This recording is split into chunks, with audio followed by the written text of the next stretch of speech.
Vertu, official partner of Yorkshire County Cricket Club.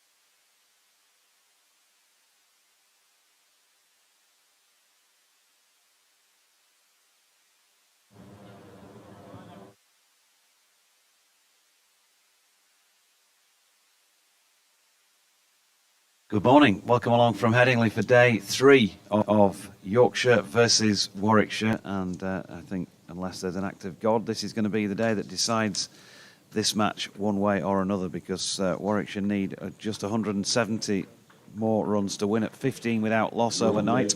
Rob Yates on 1, Alex Davies on 9. Yorkshire need all 10 Warwickshire wickets. It is cool, definitely the coolest day of the 3. That northerly breeze has made it so. It's bright enough to play at the moment, no floodlights on, but there's a bit of leaden feel about the clouds above. Mike Taylor of BBC's WM and CWR alongside myself, Jonathan Doidge, for this. We may get a visit or two from one or two others, we shall see. If they fancy seeing some good cricket with a microphone in their hand, then they'll be up here and having a go, because it's a fascinating game, Mike, and it's set up for a really good third and what we think will be final day. I think it's been a good quality game too. I think there's been plenty to enjoy. The bowlers have had the upper hand for most of the time, but batters have really applied themselves and shown the requisite skill, have had some success. George Hill is going to start this morning from the football stand end, and his first ball is wide of the off stump of Rob Yates.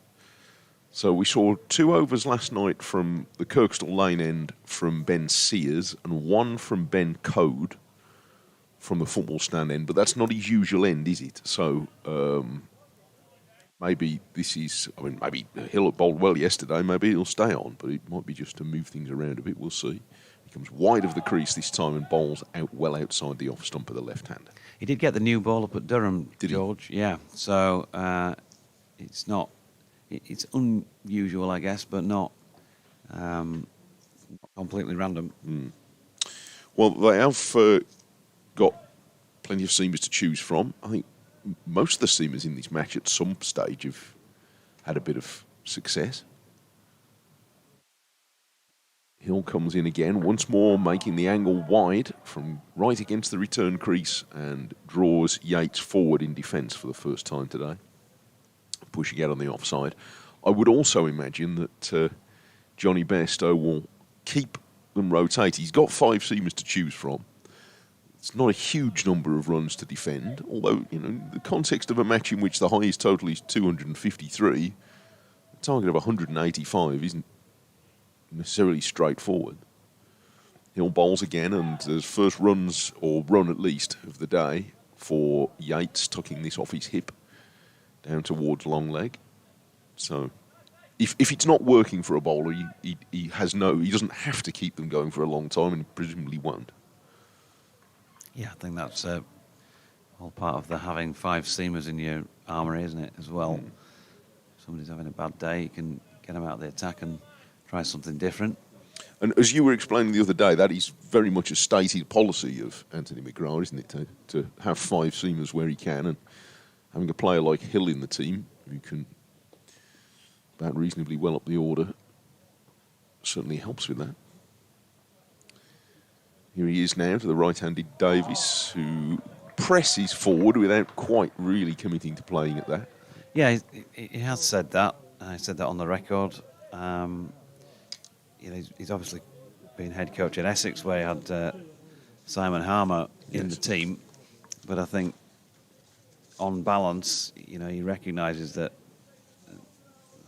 for time in memoriam, effectively, in English conditions, seamers win championships. Certainly when there's much cricket played at either end of the season as this. This is just leaked down the leg side and Davies flicks it very fine for 4 runs, the first boundary of the day. And deliveries like that are going to hurt Yorkshire with only a relatively modest target in sight. So 5 picked up from the first over for Warwickshire this morning. They go to 20 without loss and need another 165 runs to win what would be, for the second time this season, out of 4 championship games. I'll leave you just for a moment to talk to local radio listeners in the West Midlands. Yep, and unsurprisingly, it is going to be Ben Code who switches from that 1 over he bowled at the Howard Stand end last night to take up his more accustomed role of bowling at the Kirkstall Lane end. So a quick blast last night from Ben Sears for a couple of overs from this end. Didn't come off in terms of picking up wickets. 20 without loss. Yates left-handed on strike. He's on 2 and Code bowls it now straight. And he's feels though he's trying to work that one to leg, and diverts it back to the bowler. I think the fact that they've started with these 2, unless it was just a 1 over to facilitate a change from George. Maybe Ben Sears, Jordan Buckingham, Jordan Thompson even are going to have a go at the other end. It might be that Yorkshire have gone for the kind of accuracy of Code and Hill. As Ben is in and bowling, and that's picked off for a single backward of square by Yates. But Yorkshire will not give it up at any point, but they'll want to get in and among early doors. I think that goes without saying. And this Warwickshire pair probably going to have to be watchful in the early stages, not give anything away. Last thing you'd want to see as a member of the Bears contingent is a daft shot early on. Set the wrong sort of tone for the day. Code over the wicket, bowling to Warwickshire captain Alex Davies, wide of off stump first up. Just dying on its way through to Johnny Bairstow there. No run, you can get in touch, BBC West Yorkshire Sport at gmail.com. My colleague is at Mike Taylor Sport on X. I'm on at JDZ Events. And you can also catch me on Twitter, on Jonathan Dodge at bsky.social, I think it is, and we're getting a little bit more used to that. Code makes his way in again. Davies eases that one out towards point, and there is no run.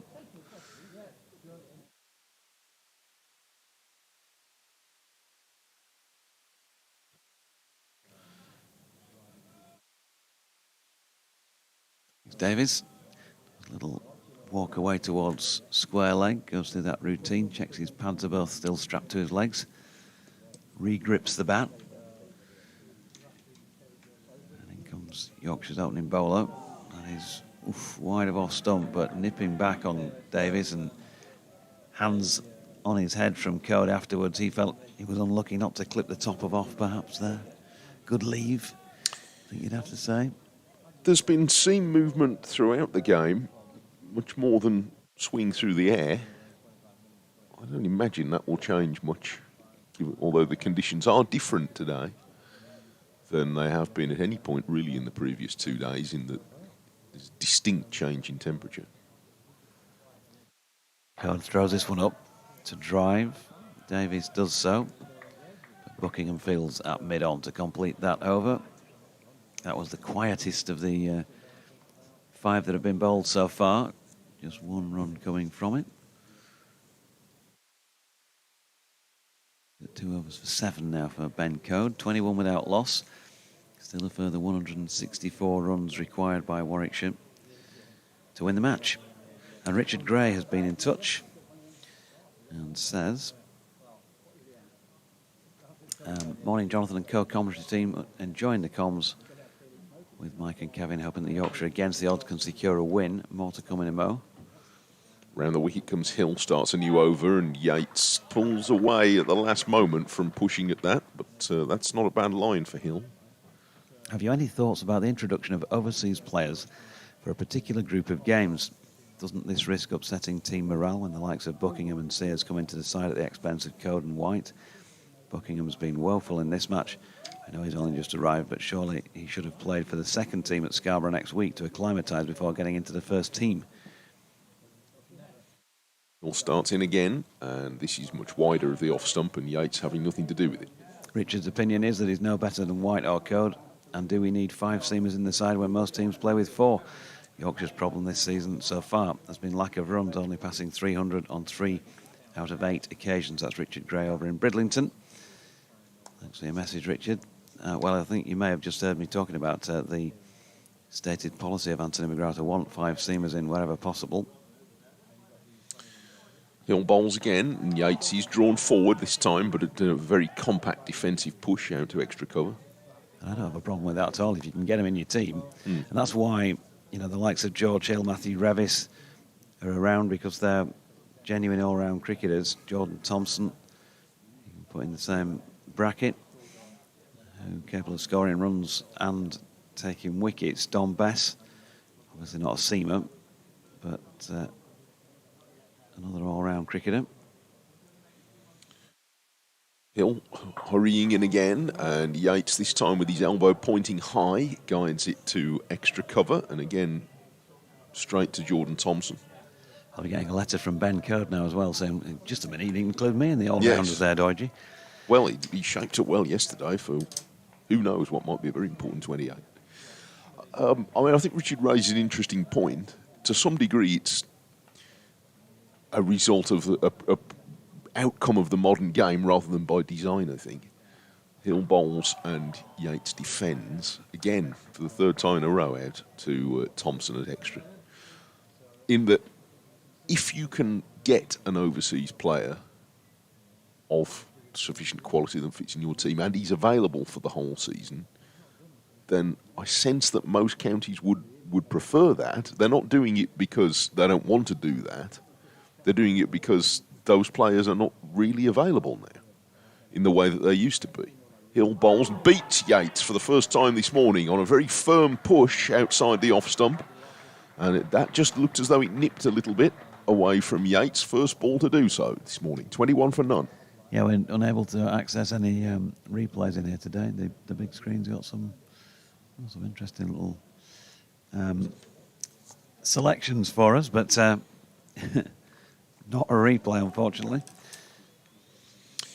So yeah, I get what you're saying, and there's this thing. It is very difficult. You know, it's not by choice that you only get a 2 or 3 game spell out of people. It's just because that is all that they are available for. I think that's it. The national, the central contract system, things like that.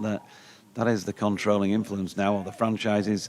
This Code's first delivery of the over is wide of off stump and left by Davies, and the power that you wield here, in the within seconds. Thanks, Eddie. The Yorkshire broadcast team, and by the way, the quality of the pitch is very, very good, isn't it? It really is good. If you're able to avail yourself of that, as well as the BBC commentary, it's very good. Yeah, as if by magic, a man appeared, Code in, and Davies dropped into the offside, no run. So yeah, back to the overseas thing. Yeah. The days of people coming over for a season they're not impossible. There are some players who don't play white ball or franchise cricket, but there are not many of them anymore. No.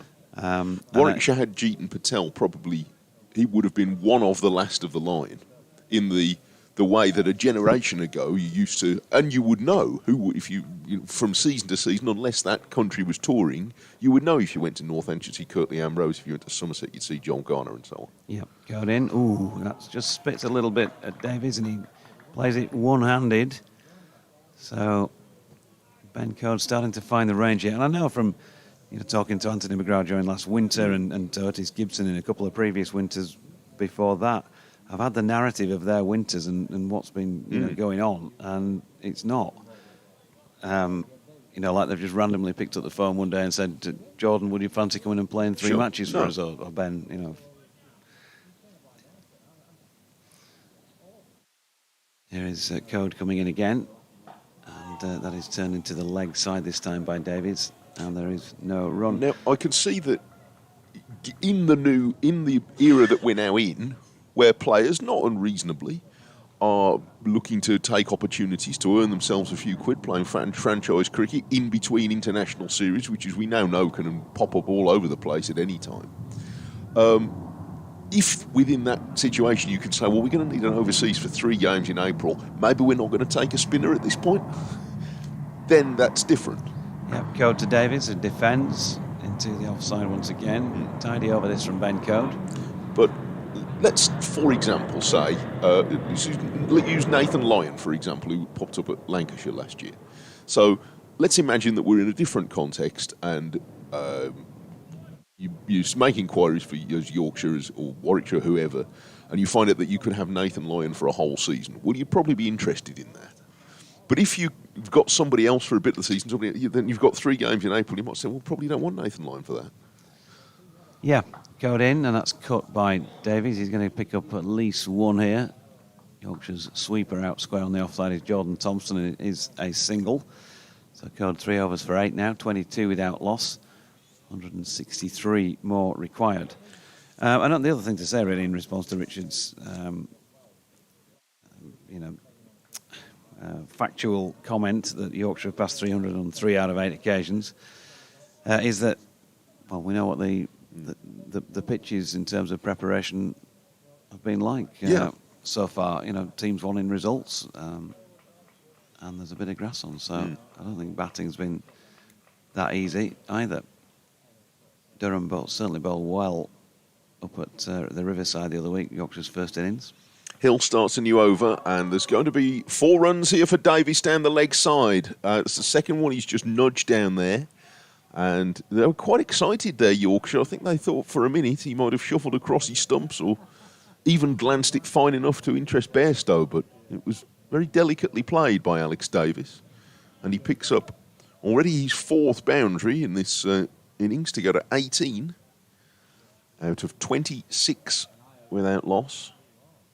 And not that there have been many scoring opportunities so far, but such as there have been, Warwickshire are picking them off, which is the way to get to this target. And again, his leg side here, Hill, and Davies has levered it into a big gap at square leg, and that might beat Sears as well. Beats him on the other side, the long leg fielder. Running one way and then the other, but not able to cut off either of those. So 2 boundaries for Davies to start this over. Yeah, he's basically just trying to keep the stumps and play all the time, isn't he, George? Keep it straight. And margins are obviously fairly fine, especially when your man is quite fine down at fine leg rather than squarer. The majority of wickets in this match, though, have fallen to catches in the cordon behind the wicket. And now Davies, having been presented with a ball in exactly that slot, just outside off stump, cover drives it for 4 through the gap. And now he's starting to feel the ball on the middle of the bat very consistently, and he's suddenly up to 26. Yeah, and what a change. Ben Code the previous over, a couple of quiet overs from this end. And generally speaking, it's the same when George is bowling, but couple roundabout middle and leg stump that have been turned away for boundaries, and then that one up there to drive, and the invitation accepted. Played it well, didn't he, Alex Davies? I think that is more likely to be the line he wants, though, George Hill, with 3 slips waiting and heading more leg side, and he looks for it again. This time he does find a thick outside edge, but it stays low and doesn't carry all the way to backward point where Wharton makes a diving stop. That's more like where he wants to be, I think. Just on the basis of the first 2 days, I'll work it out at some point, but a very significant proportion of the 30 wickets have fallen to catches by the wicketkeeper or in the slips. Now Hill bowls, and Davies thinks about playing that one, but it just bounces a little bit, and he ends up shielding the bat behind his front pad and letting it go through. Well judged in the end by Davies, but that was a good one. That definitely seemed away. So, recovering his line a bit after those 3 boundaries.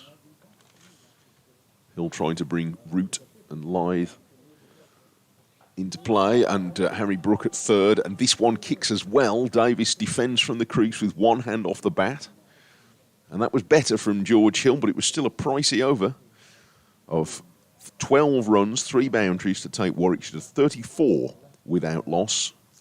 Chasing 185, Yates has 3 and Davis 26. I've not gone through the slip catches, but 10 players have fallen victim to a catch by the wicket keeper out of 30 wickets, so a third of the wickets that have fallen caught behind.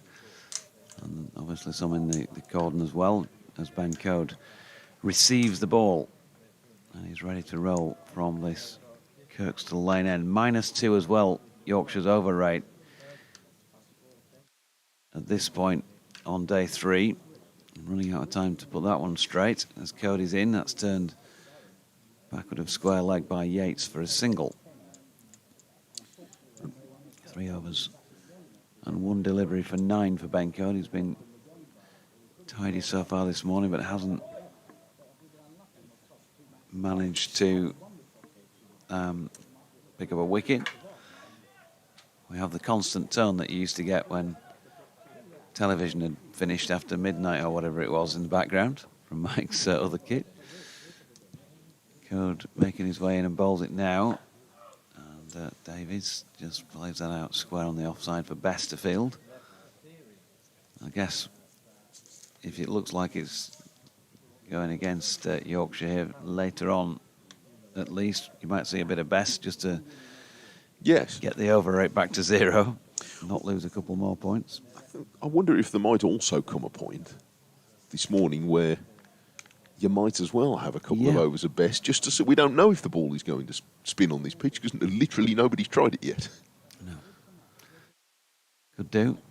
There's Code again. It's wide of off stump and Davies shoulders arms.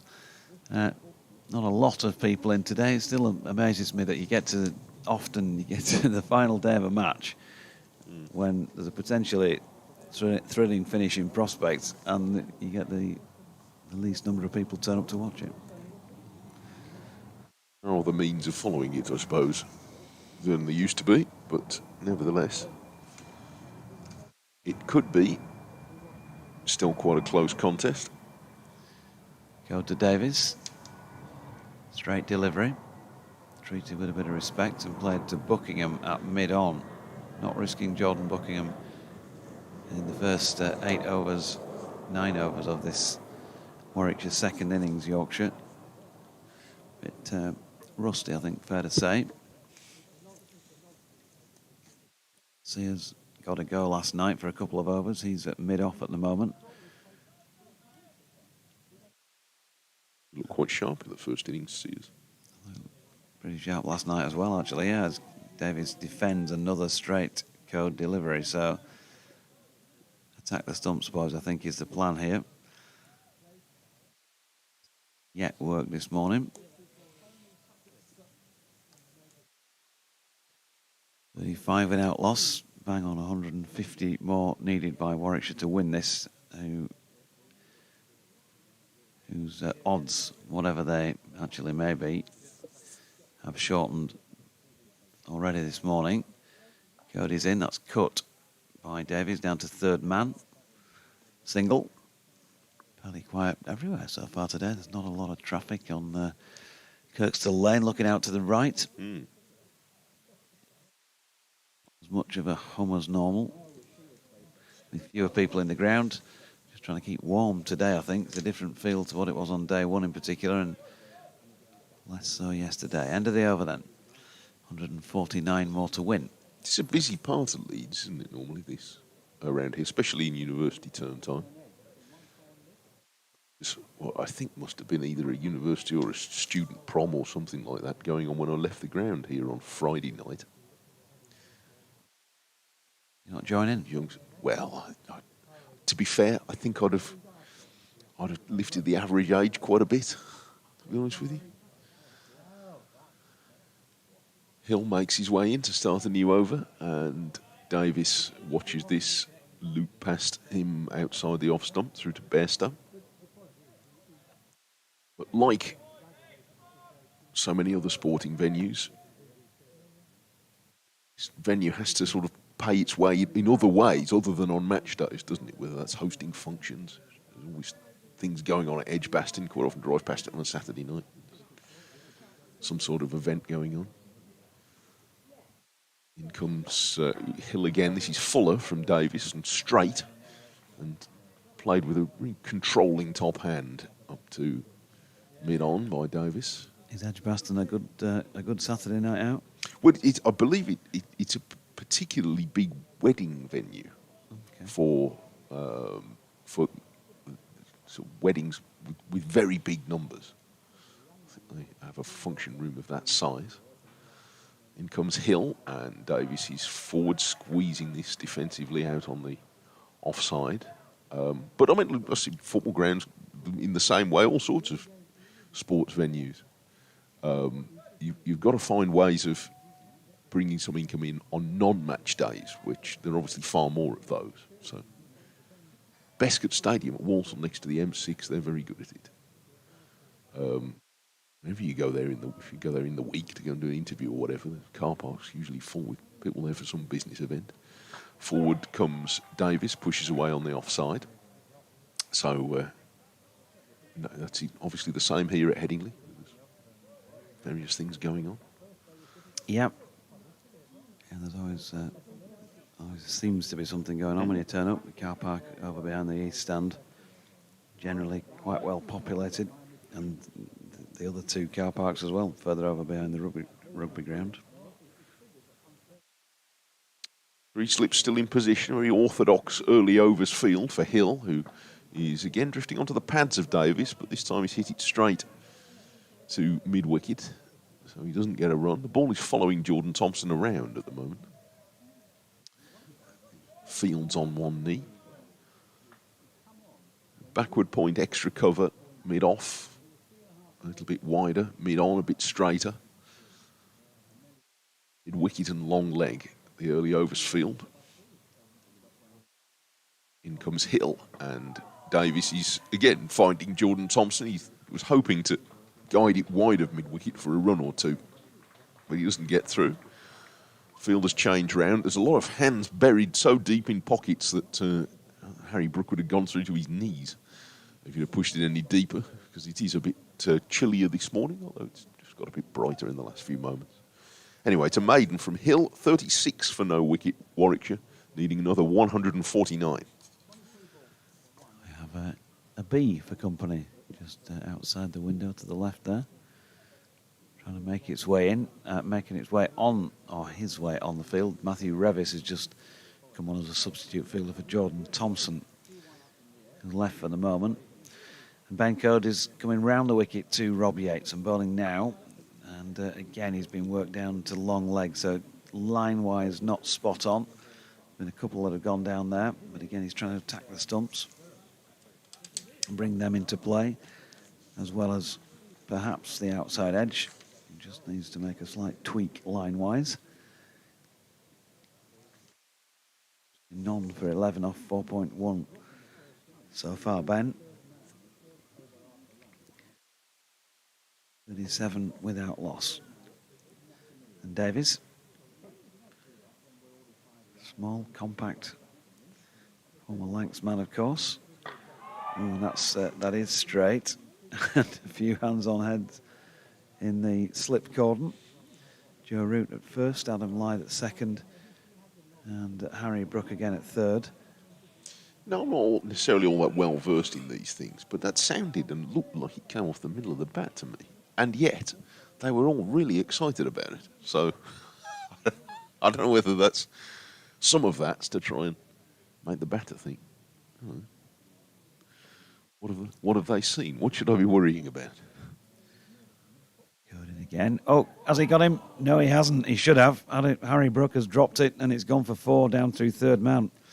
He looked almost taken by surprise by the opportunity, Harry Brook. Davies adds another 4. Warwickshire on to 41 without loss. How costly could that be? Just looking at it once again, it looked like he was going to go to his right, so I think he's probably not picked that up. Watch his first movement is slightly to his right, and then you realise it's to his left. he's falling away from it as it comes through. He got a hand on it, yeah, didn't it flew quickly, but it did seem to surprise him how quickly it got there. Here's Code again, driven down the ground this time, but half fielded off his own bowling by Code. Buckingham cleans up. Yeah, but disappointed, Harry. But to me, if you do that, your first thought is it's coming that way, and then you've got making a readjustment. The ball's travelling. It came quite high off the bat. It was right up by the shoulder of the bat, and he just. So the way it came to him surprised him, by the look of it. Just one semblance of an opportunity then, as Code is in again, and Davies pushes into the offside for Bess to field. And it feels like one of those days, especially with just the 144 now needed to win, that even the half chances you're going to have to take, aren't you, if you want to win this match as the fielding side. Yes, they really are going to need to grab them. Warwickshire, slightly stronger favourites than they were half an hour ago. In comes Code, and Davies defends once again. So 11 overs complete. No breakthrough yet for Yorkshire in the first 28 minutes of the morning. There'll be, I guess, a bit of encouragement there because Code worked an opportunity. Harry Brook, the first man to run down and see him at the end of the over there as well. Yeah, the standard of fielding in this match, I think, on the whole, has been pretty good. Ground fielding was good. Haven't seen too many chances missed.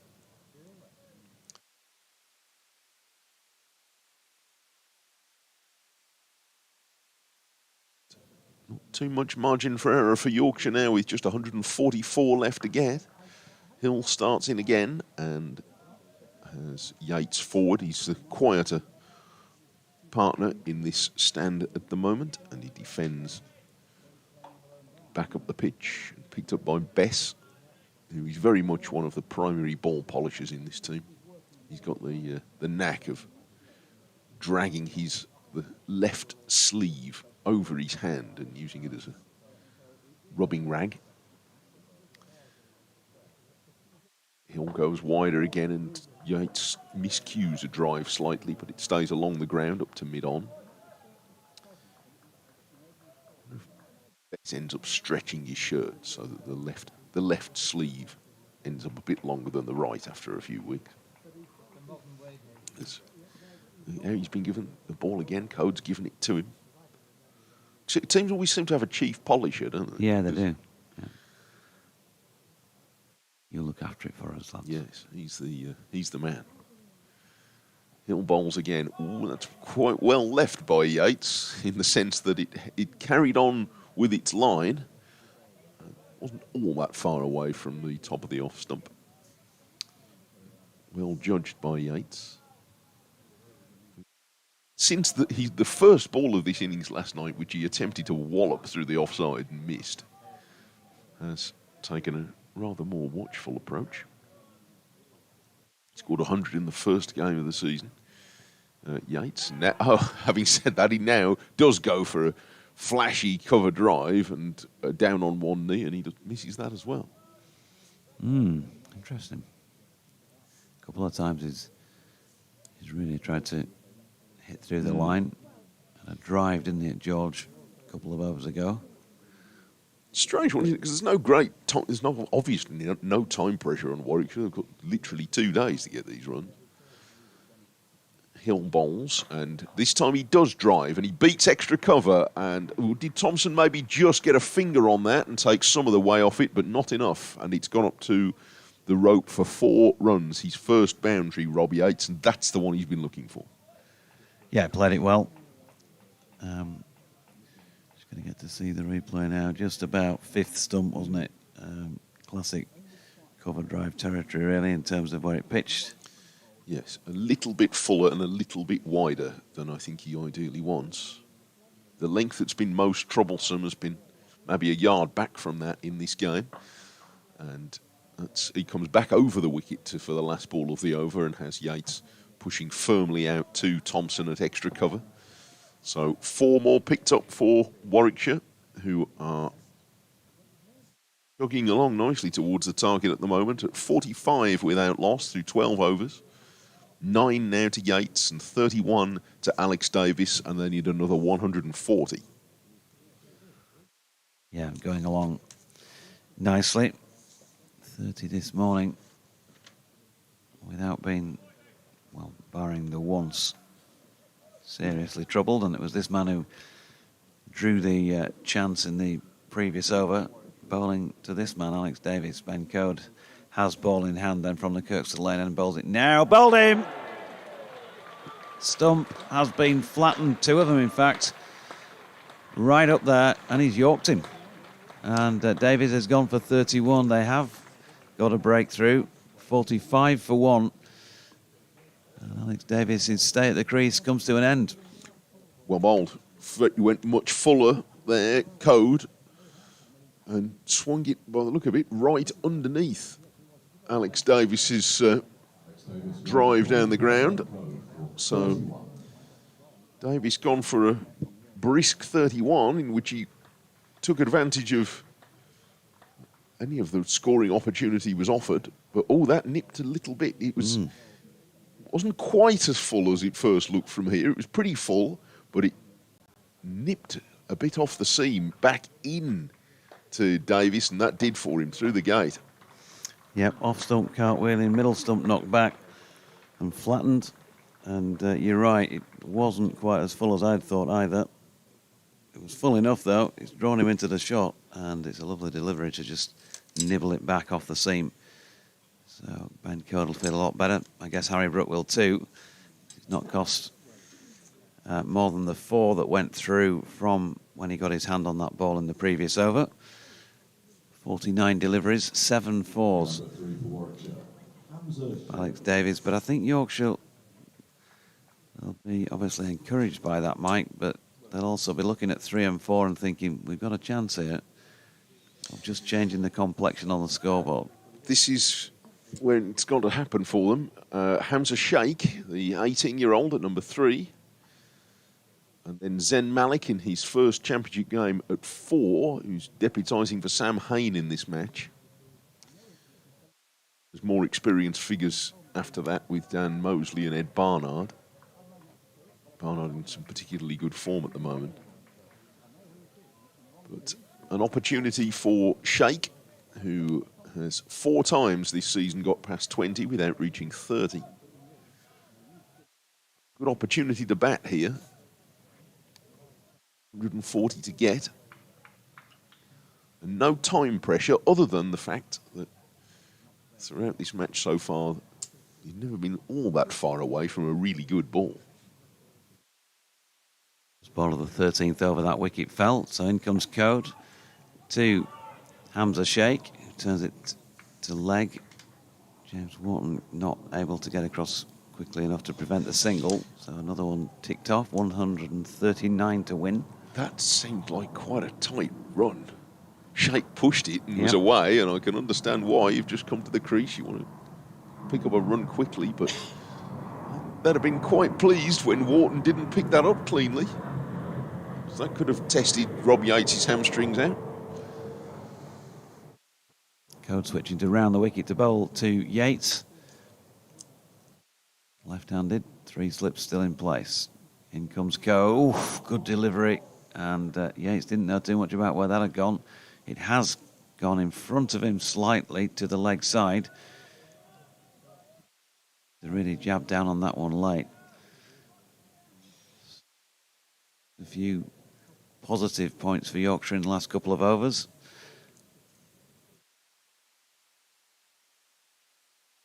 Strip will have been rolled, of course, again. Maybe the effect of that is now wearing off.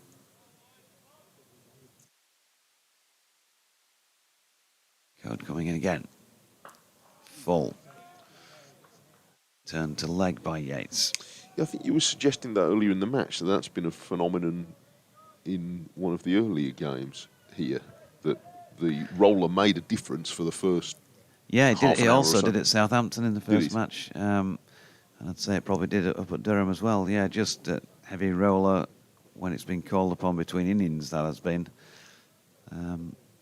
Just made it difficult in the early part for whoever's been bowling next. As that's turned into the leg side this time. It was a little bit shorter in length from Ben Code. 1 for 16. He's got one to come in his 6th over. Well, it just warmed one or two of the Yorkshire supporters up as well. Away to our left out in the east and northeast stands. Not sure it'll ever warm you up if you're in the Howard stand, because it's always cold down there. This day, unless you're right at the very bottom, not going to see much sunlight. Code round the wicket again to Yates, who has to be watchful in defence.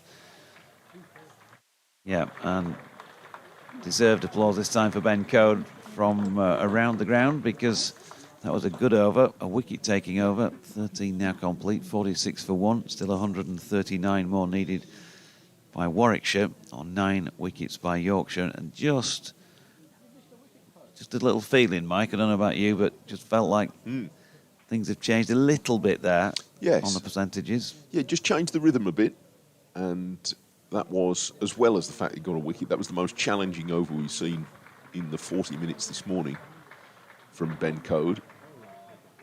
Had some real control there. So Hill into his 6th over today. See if he can test Hamza Sheikh here. Still the 3 slips, the only close catchers, as Hill hurries in again to bowl to Sheikh, who turns this wristily into the leg side. Straight to the hard-working Thompson. Hamza Sheikh establishing himself as a regular presence in the championship lineup at the start of this season. He's played in all 4 games so far. He's pushing forward to the next one from Hill, away on the offside. For those who maybe haven't seen Hamza before, he's from Birmingham, schooled in Perry Bar, just on the northwest side of Birmingham. I often do dog commentaries from there. Oh yes, the the service. speedway commentaries there. Okay. But alas, the stadium not going to be there for very much longer, I understand. Hill on his way, and it's nudged down into the ground by Sheikh. That one due to go as well? Yes, it is. Yep. In the next year or two, I think. It's the site of the original Alexander Stadium. So the Alexander Stadium that's now the athletic track is a little bit further up the A34, just out of Birmingham, where they base the Commonwealth Games. But at one time, the athletics track was where the dog track now is, and where neither of them will be for very much longer. This is outside the off stump from Hill, and Sheikh raises his bat high and allows it to pass outside the stump through to Bairstow.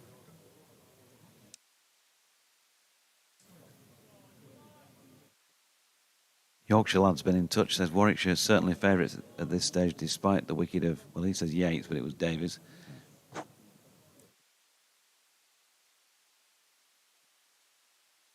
Hill on his way again, and Sheikh is very correctly forward here with a textbook forward push past the non-striker up to mid-on. He says another century yesterday for Johnny Tats, who was playing for Knaresborough, who beat York in the Yorkshire Premier League. Interestingly, Tats played against fellow Yorkie Finlay Bean, who made 3, he says. Also playing for York, former Yorkshire players, Will Frayne, Tom Loughton and Harry Sullivan. He's a pretty good player, Tattersall. Enjoyed watching him before. Hill, it's a full sprint into the stumps from Hill, and he just drifts onto Sheikh's pads, and there are going to be a couple of runs here for Hamza Sheikh. Well chased by Thompson. He must be beginning to think he's playing him on his own here today. He's done the lion's share of the fielding, but he hauls that one in a couple of yards short of the rope. And they have 2. It's the end of the over. 3 to Sheikh, 9 to Yates, and Warwickshire at 48 for 1. Need another 137. Yeah, Yorkshire lad, the chairman of the Jonathan Tattersall Appreciation Society, well, president, secretary, I think he's assistant secretary as well. Not without his admirers, Johnny Tattersall, good player. Dickie Bird just having his photograph taken with somebody right beneath our commentary position on the third floor.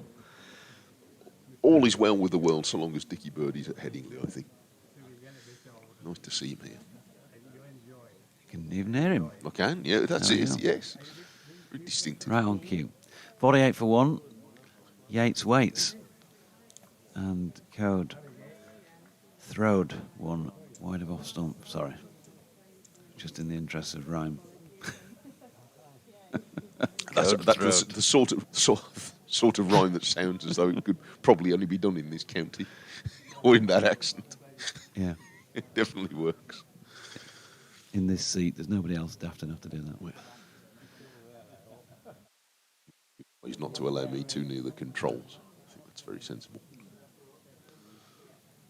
Code wide on the crease, straight. And Yates defends. It feels like Ben Code has hit a rhythm here. Just, he's been pretty good throughout, but just the odd one, he's got a little bit too leg stumpish that's been worked down to fine leg. But he's keeping things fairly quiet and generally a fairly ominous sign. But how many overs has he got in his legs is the other question. It's wide of off stump here, and it's an uppercut over the top of what would have been sort of a flying gully, really. It's gone for 4 down to the Howard stand. Having just said it was all calm. Yeah, interesting delivery, Ben. Yeah, well, that was an interesting stroke from Yates because it did look as though he played that quite deliberately up and over. He was down on one knee as if to cover drive it, but it was a bit wider, and then with a flourish of the bat, it looked as though he very purposefully lifted it over the slips rather than it being off a flying edge. Peculiar stroke, but a very effective one. So 52 for 133 needed, and this time Middleton leg, that sort of area, turned to leg by Yates. Matthew Revis out there fielding again, does the job. Jordan Thompson is getting loose by the look of things. Down at long leg. Ben Sears, not seen him winging his arms round. No, Jordan Buckingham actually. Don Bessin at cover at the moment. Code in again. Yates once more watchful with his defensive push. So we've had almost 12 overs bowled today, just 3 last night. Wicket to have fallen. If you just joined us more recently, Alex Davis was bowled by Ben Code. Full delivery that nipped on him, took out both off and middle stumps. He was gone for 31 off 49 deliveries, including 7 fours. Here's Code, wide of off stump. And Yates happy to watch it go by. So 15 overs complete. 84 remain in the day. It would have been a game if it goes on that long today. But 133 should realistically take a lot fewer than that. We have a tweet from an account that signs himself Cricket Mad here. Well, aren't we all? Says Yorkshire needed that wicket. We, as in Yorkshire, just need to keep taking wickets. And a fantastic 90 by Joe Root yesterday. It was great to watch. I was at Headingley for the first 2 days. Sadly couldn't make it today, but watching on the stream. It's nice to have your company. Thank you. Yeah, and change of bowling here, Mike, and this could be the game, couldn't it? Well, it could be one way or the other in that Jordan Buckingham struggled, frankly, in the first innings, but his record previously would suggest that he's a pretty high-class contender. We'll see if he looks any looser this morning than he did on the first couple of days. And his first ball is wide of off stump and hit into the ground by Sheikh. He has the pedigree, Jordan Buckingham. There's no doubt that he is a high-class bowler because he wouldn't have achieved the things he's done in Australia if he wasn't. Yep. But he looked like he was in alien conditions the other day. and perhaps even more alien this morning because it's definitely gone down a few degrees in the temperature. Although it's not as grey as had been forecast. In he comes Buckingham, and he's fuller and straighter, and Davies a little hurried into pushing that, but hits it firmly up to mid-on. So just as Webster in the first innings looked very stiff, but yesterday looked a bit better, although he didn't take a wicket. Same might happen for Buckingham. I think Ben Sears has just got the nod as well to get himself loose. Yeah, he's going to have to make things happen with fairly regular changes if it goes quiet. Bairstow, that's the nature of a situation like this. Buckingham bowls and Shake is in control here, defending this down on the leg side. And that's those last two deliveries, much more like what they want here, Yorkshire, from Jordan Buckingham, which is just keep it straight, keep asking the batters to play. See if you can get him to make a mistake. Because the experience of the first 2 days is that if you can consistently put the ball in the right area, then the pitch will help you, but it won't help you if you keep banging it short and wide. There's nothing that could be done for that. Buckingham is in again, a quick, straight approach, and Shake is on the back foot, taking advantage of the ball being just a fraction too short, and he forces it away to deep backward point for 1 run. Well played. Shake up to 4 and 53 for 1. If you want to send us a message, we'd be thrilled. I can't tell you, we'd love getting new messages. You can, if you are a user of a particular social media service, you can send a tweet to I'm at Mike Taylor Sport. You can email me if you want, but there are several Mike Taylors. If you want to heckle at greater length, I'll be happy to take it. There are several Mike Taylors in the BBC, so don't get the wrong one. I'll give you the address in a moment. In comes Buckingham. Right arm over the wicket to the left-handed Yates, who defends on the leg side. Give over, there's only one Mike Taylor. No, there really isn't. There used to be... When I first joined the BBC, and we were still at Pebble Mill in Birmingham, the old place, there was another Mike Taylor who's, among his... I'm sure he had more duties than this, but his many duties was to manually change all the clocks in the building when the hour went forward or back. So... the last week of March and the last week of October every year, I'd get emails from people all over, and it was a rather sprawling building with an awful lot of clocks in it. Someone saying, "You haven't changed this," and I'm sure he probably had done most of them. This is turned off the pads for 2 runs by Yates. He runs quickly to get 2 runs to deep backward square leg. So anyway, whatever you want to send me, mike.taylor.02@bbc.co.uk. mike.taylor.02@bbc.co.uk. Or if you've got a complaint, you can get in touch with Jonathan on... Matthew Revis was coming off. He's coming back on. James Wharton has come back on for him. He's just going to take off Ben Code's sweater. Code to continue at the Kirkstall Lane end. Mighty Mariner says, "Morning all. With this game being over today, will you be off to Harrogate tomorrow with that Yorkshire woman?" I'm not quite sure which that Yorkshire woman is. I'm sure there's plenty to choose from. No is the answer on my part. Other work to do later tomorrow. As Cody's in, and good delivery. There's an appeal for caught behind here by Johnny Bairstow. It was Hamza Sheikh, by the way, on strike, pushing at it, but there was only Johnny and then somebody else throwing their hand up in support. Knocked out the decision. I'd suggest that's about as good a ball as been bowled this morning. Pitched on the line of off stump and nipped just a little bit. Sheikh did well to avoid that one. Code rather gave the game away because he didn't join in. Here he comes once again. This time a little bit more width than Sheikh punches it into the offside, no run. Mike Britton, morning to you. He sent us in a piece with regard to the Greyhound track. Said Greyhound track, Perry Bar. New Greyhound track set for late autumn opening. Work has started on the Greyhound racing facility at Wolverhampton Racecourse. That's right. To sit alongside the site's horse racing operation. Yes. Hadn't realised. Yes. Alas, Monmouth Green is going to be no more as well. It's already no more for Speedway, but among the Speedway community, that's a very sore point. Making his way in once again from the Kirkstall Lane end to Shake, who just felt a little bit rooted there as he played it. He's diverted it to Wharton at mid-wicket when it probably was a delivery that wanted to go the other side of the tracks. Yeah, confirmed fixtures currently held at Perry Bar would transfer over before the track opened in late autumn, with all staff offered jobs at the new site.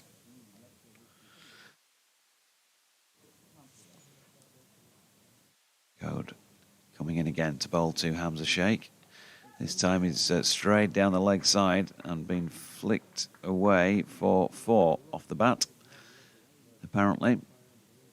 So 8 now to Sheikh, 59 for 1, just 126 more runs to win.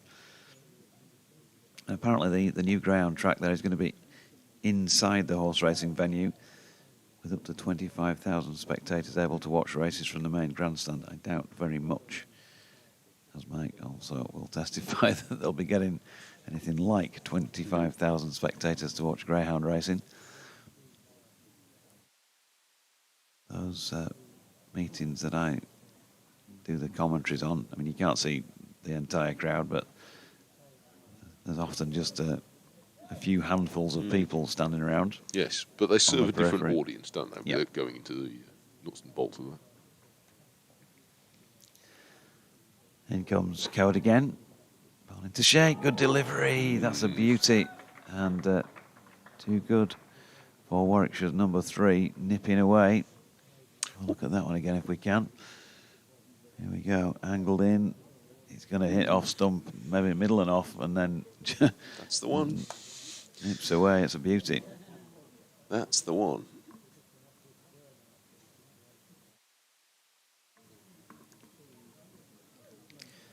$59 for 1. Code with that one breakthrough. Can he pick up a second here under these grey Headingley skies? He's in again. Ooh. And Sheikh not looking very comfortable at all at the moment. Understandable, given the quality of that bend Code over, with the exception of that 4 down the leg side. Ben Sears is doing a few little shuttle sprints and winging his arms around, so I think we're going to see him fairly soon. That may be the end of Ben Code, which might spell a bit of relief for this pairing out in the middle. Jordan Buckingham to continue at the Howard stand end. Yeah, I mean, each successive over from Code has been a bit more threatening. So they will coax him back for one, because it might well be a short day. Warwickshire moving along at 3.5 runs and over, so one way or the other, that's on course for a result at tea if they keep it up, or by tea. It's the first ball of a new over from Buckingham. He's pushed on the bounce back to the bowler, who takes it above his head.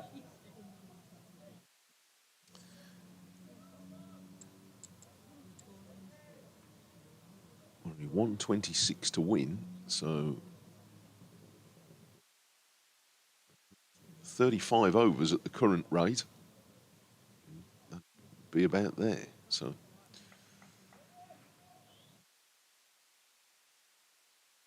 whatever Code can give the captain at the moment, I'm sure he'd be happy to see him bowl again after the last over. But he might not feel he's got that left in him. We'll see. Yates turns the first ball of a new over away to long leg for 1 run. And it's not as if he doesn't have other options, of course. Sears we haven't seen yet this morning, and Jordan Thompson. It's distinctly more overcast in the last 5 minutes. The houses we can see in the distance just to the southwest are still picked out in sun. There's a couple of big, what look like warehouses over there that I can see the sun catching the top of, but over the ground it's gone a bit darker as Sheikh defends back up the pitch to mid-on. There's been no rain in the forecast for, well, not only the last few days, but the next few days. But there is, just on the radar at the moment, there are 1 or 2 showers, light showers, I think. But on particular rain radar I'm looking at, there is, seems to be a light shower heading this way. So we'll see. Maybe we are going to have a brief interruption. And Shake has pushed to this one. He's out. He's caught low down. A first wicket for Buckingham in this innings. And well taken by Bairstow. It was just a feather on it from Shake as he pushed slightly away from his body. And he's out. The second Warwickshire wicket is down at 60. Shake caught by Bairstow off Buckingham for 8. And Yorkshire is 60 for 2. Shake is walking off. Yates is walking this way as well, as if to look maybe for a drink or a pause, and looking up at the sky as if he wonders if we are going to have probably a brief interruption. But Shake departs, and we're expecting Zen Malik next. But that's much more, I think, the line and the length that Jordan Buckingham is looking for. His length might be a little bit shorter than Codes. He's a taller man, but just bounced a little bit and caught the outside edge of Shake's forward push. And with Malik on his way out with 125 still needed, and the possibility of a light brief shower on the way, this is a slightly ticklish time for Zen Malik to come out and bat. 60 for 2. Yates is there with 16 and has been a pretty steady presence so far, but Warwickshire in this first hour have now lost Davis and Shake, and it is raining now. So quite against the forecast, it is, I can just about make it out against the background of the stand, and there are spectators in the open areas heading for cover, and we are going to have a pause. Yorkshire fielders were not that keen to leave their positions. And here come the covers now. The ground staff scurrying to attention. But the batter's quite keen to get off, not unreasonably so. For the first time in the match, we are going to have an interruption. The radar implies that it will probably be brief. But nevertheless, a little opportunity to regroup for 5 minutes. Yeah, we'll take a breather. I'm back with you as soon as they're back out for further play.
Welcome back then. Pleased to say the players et al. Are out there. 2 balls to come in this 18th over, and of course a new man at the crease, Mike. Yes, Zen Malik at number 4, Warwickshire, on the occasion of his first-class debut. And a good game to be part of, with Warwickshire still 125 short. So we were off the field for 8 minutes. And now he settles himself to face a first ball from Jordan Buckingham and pushes it firmly out to extra cover. That'd have been a rotten 8 minutes, wouldn't it? If you're coming out, making your first-class debut, you get out to the middle, it rains. You can tell it's not going to be for very long. So you can't take your kit off or anything like that. You'd be sitting there fidgeting on that. Yeah, one of those quirks that the sport sometimes throws up. A tricky one for him. It's a bit brighter now. See whether that little slight dampening has done anything to affect the conditions. A no ball down the leg side, and they were starting to get excited behind the stumps as if Malik might have got a glove on that, but it's as soon as the call of no ball was evident, then it was immaterial. Bit of a hobble from Johnny Bairstow as he makes his way back from taking what was a good take, actually, down the leg side. Yes, it was a sharp delivery, that, from Buckingham. 62 for 2. Back with the Australian now. Sets in again, and Malik allows this one to pass outside the off stump. So it's the end of a successful over for Jordan Buckingham, bringing him his first wicket of this innings. Shake caught behind by Johnny Bairstow. So another one for catches behind the wicket. This match, and there have been plenty of those. Certainly more than half of the dismissals in this game have come that way. And at 62 for 2, Warwickshire need another 123. And we are going to see for the first time on day 3, Ben Sears. Meanwhile, Trevor Mason's emailed in on BBC West Yorkshire Sport at gmail.com and said, "Morning, we need another Headingley miracle if Yorkshire are to win this. Very disappointing that a team featuring Root, Brook, Lythe and Bairstow could muster just 437 runs in 2 innings. Fine cricketer though Bet is. I hope we won't see him opening again this season." Yeah, it felt like a one-off thing, didn't it, that? I hope my delivery, Trevor, matched the morose nature of the content, as Sears is in, and that is quick. First up, how you can bowl it as quick as that. First delivery, not sure, but Rob Yates probably didn't appreciate it too much either. On the rise as it went past him, he did have a little push at it. And it will have hit Johnny Bairstow's gloves with some force. Yeah, that one was motoring, wasn't it? Another one of similar tone from Nick Briggs. Yorkshire slipping inexorably towards defeat. Personally, I think they got the team selection all wrong, he says. As Sears from the Kirkstall lane end, short of length, whipped away off the legs by Yates, who picks up a single. Yorkshire with a sweeper out square on the leg side. That looks to be George Hill from a distance. So Nick thinks that the team should have been Lythe, Bean, Milan, Root, Brook, Bairstow, Hill, Best, Code, Sears and White. 4 seamers on this pitch should have been sufficient. And doesn't think that Buckingham should have been pitched in, having arrived on Tuesday.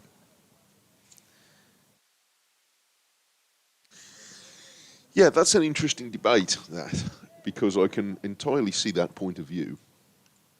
On the other hand, if he's only here for 4 games anyway, and presumably you're paying him. Yep. Sears goes short, and Malik ducks underneath it. Shout out request, please, says Adrian Brown in Rotherham. And join the commentary as always.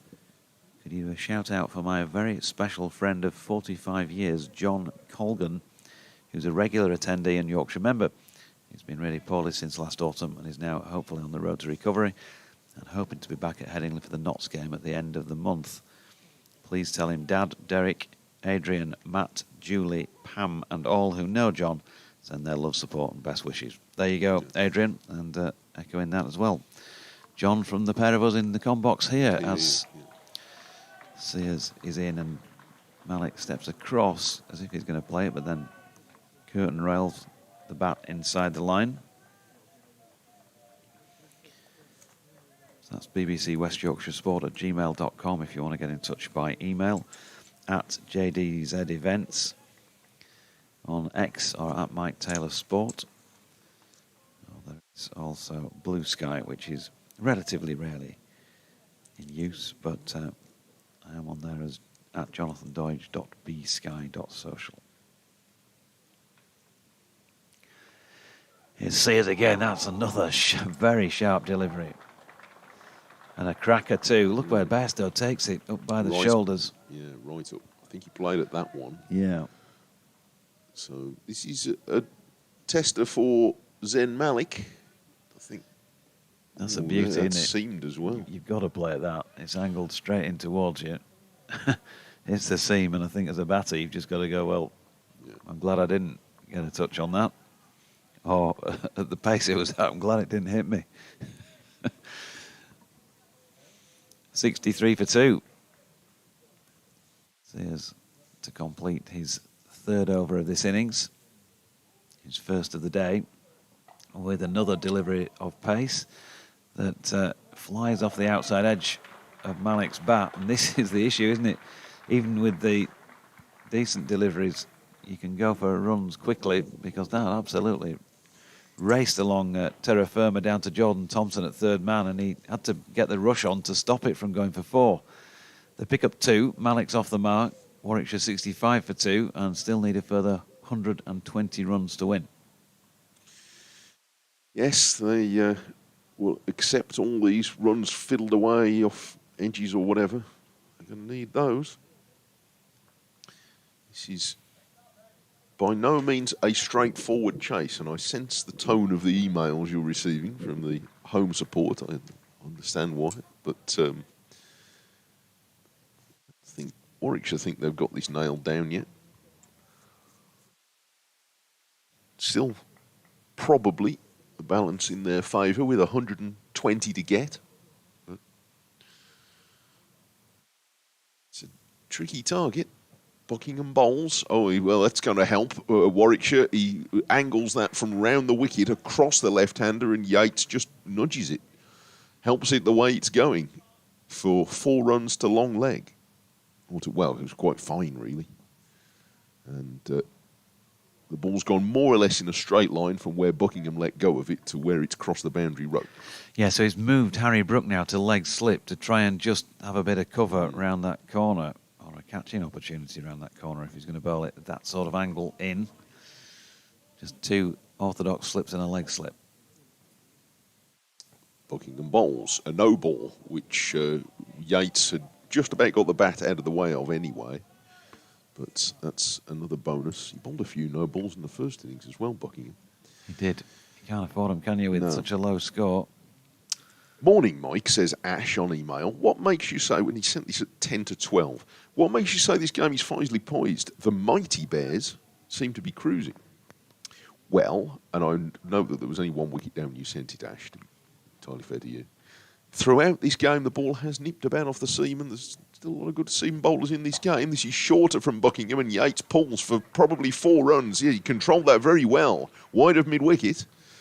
And there is a fieldsman there, just at mid-wicket, Bess, but he was on top of the bounce there, Yates, and that was pretty well played. So, admittedly, with this over, he's tilting the balance a bit back the other way. Ash, who then follows up and says, more analytically, I've often thought Australian bowlers bowl too short in the county championship. They don't adjust to English conditions quickly enough. Although Buckingham has just pitched one up to get shake. I think that is sort of the point, isn't it, about getting used to English conditions. And it comes back to the theme we had at the start of the day. As Buckingham bowls again, and there's more runs here for Yates. Turned off his pad between mid-on and mid-wicket. And a chase back by Code, and he's going to get 3. So he's picking them off nicely in this over. 3 to Yates, so he goes to 28 out of 78 for 2. This links really to that earlier discussion about players coming for short spells, isn't it? Some players will find it easier at perhaps at different times of the year to drop into English conditions than maybe those who haven't been before. So it's a good point. Yeah. Ronnie, not happy as well on the subject of Jordan Buckingham, saying if Yorkshire lose this game, the wayward bowling of Buckingham yesterday could be crucial, and that makes him question the wisdom of getting in short-term signings who need time to settle. Buckingham bowls. Oh, a wild delivery that was very, very full. About a 26-yarder, and it pitched. It was an awkward one for Bairstow, actually, because it pitched for the first time about halfway back to him. And he did well to get a glove on that. I thought for a moment he might have been hurt then, Johnny, but he's okay by the looks of things. That's a very tricky one. It wasn't. It was a legal delivery in that it went past the batter at about shin height as a full toss. But it was an odd one from Buckingham, who's overcorrected in a sense there. 78 for 2. He bowls again, short, and Malik off one leg. Flamingos this away to backward point for a good run. Yeah, there's just no sort of consistent rhythm yet to what he's producing, and if we see that, then he's obviously got the pace to trouble people. The thing is, you never know how quick, because there's no reason from Buckingham's CV to suggest that he isn't a good bowler. No. Because he is. And he's got the record behind him to prove it. But you don't know how quick a player is going to settle in entirely alien conditions until you try. So I can see how the decision's been made, but I take all of the points that you've received on the email. They're perfectly valid. This is guided away for a run by Yates, and that was more like the struggles for Buckingham in the first innings, in that 15 runs were leaked in that over. And Yates in particular made the most of the opportunity to go to 29. Malik 3 and Warwickshire 80 for 2 need another 105. Yeah, and he would have obviously seen George Hill and Ben Code both bowl quite a bit, so they've got to have a breather. Where do you go? Well, on the risk or reward strategy, after the first innings, there was clearly a significant element of risk in bringing on Jordan Buckingham, but he got the reward of a wicket. I'm not sure how long you keep the experiment going when you've got just 105 on the board, but a couple of quick wickets changes everything, doesn't it? Yeah. Sears trying to do just that, pings one in halfway down the pitch over the head of the ducking Rob Yates. Yeah, there is going to be a gamble to be taken at some point, one way or the other, in that at his pace, is Buckingham the sort of bowler who might, if it all comes out right, get you 2 or 3 wickets quickly? Yes. But you really can't be affording too many more overs that go for double figures like that. No.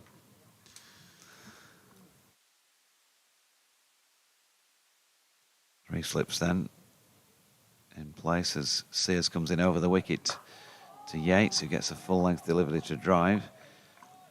And that drops to the offside, and there is no run. Johnny Bairstow is just charging across down to speak to Jordan Buckingham, who's at third man. And he's just given him a low 5. I'm guessing basically saying just keep your chin up, or he might have been saying I think I may need to make a change here. Sure, as the bowler, you'd kind of have to understand that, wouldn't you, after the previous over? And look, I've never met Jordan Buckingham, but I imagine he's not feeling great right now. No. Because you don't come halfway around the world to let a team down. No, not at all. Not at all. Here's Sears slanted across Yates, who shoulders arms. No run. I think just watching Ben Sears, he'd be the quickest bowler since I've been sitting in this chair doing the job in the last 6 seasons, barring possibly Dwan Olivier, who had spells where he really was. He had some spells where he was clearly bowling within himself as well. This guy seems to let it go just every ball, doesn't he? He's up and at you. Right from the first ball of this spell, in fact. Yeah. And he comes again then. Can he find a way in? Oof. That's going to hurt Rob Yates because it's caught him shoulder, top of the arm, something like that. He's not showing any signs of pain. He's taking the Brian Close route to it. Yes. Oof, no, elbow, in fact, looking at the replay rather than shoulder. Well, he must be from the tough end of Solihull because he hasn't flinched there. No, that's... Rob Yates. Lily, the chair of the Matthew Revis fan club, chair and, in fact, has been promoted in a second tweet, chair and president, says, well, again, it's the timing of the message. It says, Buckingham is bowling better than he did in the first innings, but that was sent a few minutes ago. Ben Sears is a good bowler. He is. He's bowling now to Yates, who leaves. Lily's more up-to-date tweet says, Buckingham's wayward bowling isn't helping, which is, in those two messages, Lily, you have precisely summed up the dilemma for Johnny Bairstow at this exact moment. I would bring on Jordan Thompson to bowl. I think that may well happen. And it is fantastic that Leeds United won the championship title. You're not the first person I've heard say that in the last 48 hours, Lily, I must tell you. And congrats to Bradford City, of course, on promotion. Listen, I've spent a lot of the season covering Walsall. Sears is in. That's turned to leg by Yates, who picks up a single to complete the 21st over at 81 for 2, 104 more needed by the Bears to win this. One of my boys was there yesterday, actually, watching Bradford City. Not that he's particularly a City fan, I've got to say. They're a good club, though, by the way, you're Bradford City, and they've taken a rather different approach to a lot of things in the last few years, and they're filling their stadium, so good for them. But, yes, I've covered quite a lot of Walsall this season for BBC Radio WM, and they're a lovely club, and it pains me to see what's happened with them in the last few months. But if they do it at Wembley, then that'd be something. But, gosh, what an experience they've had in the last few months.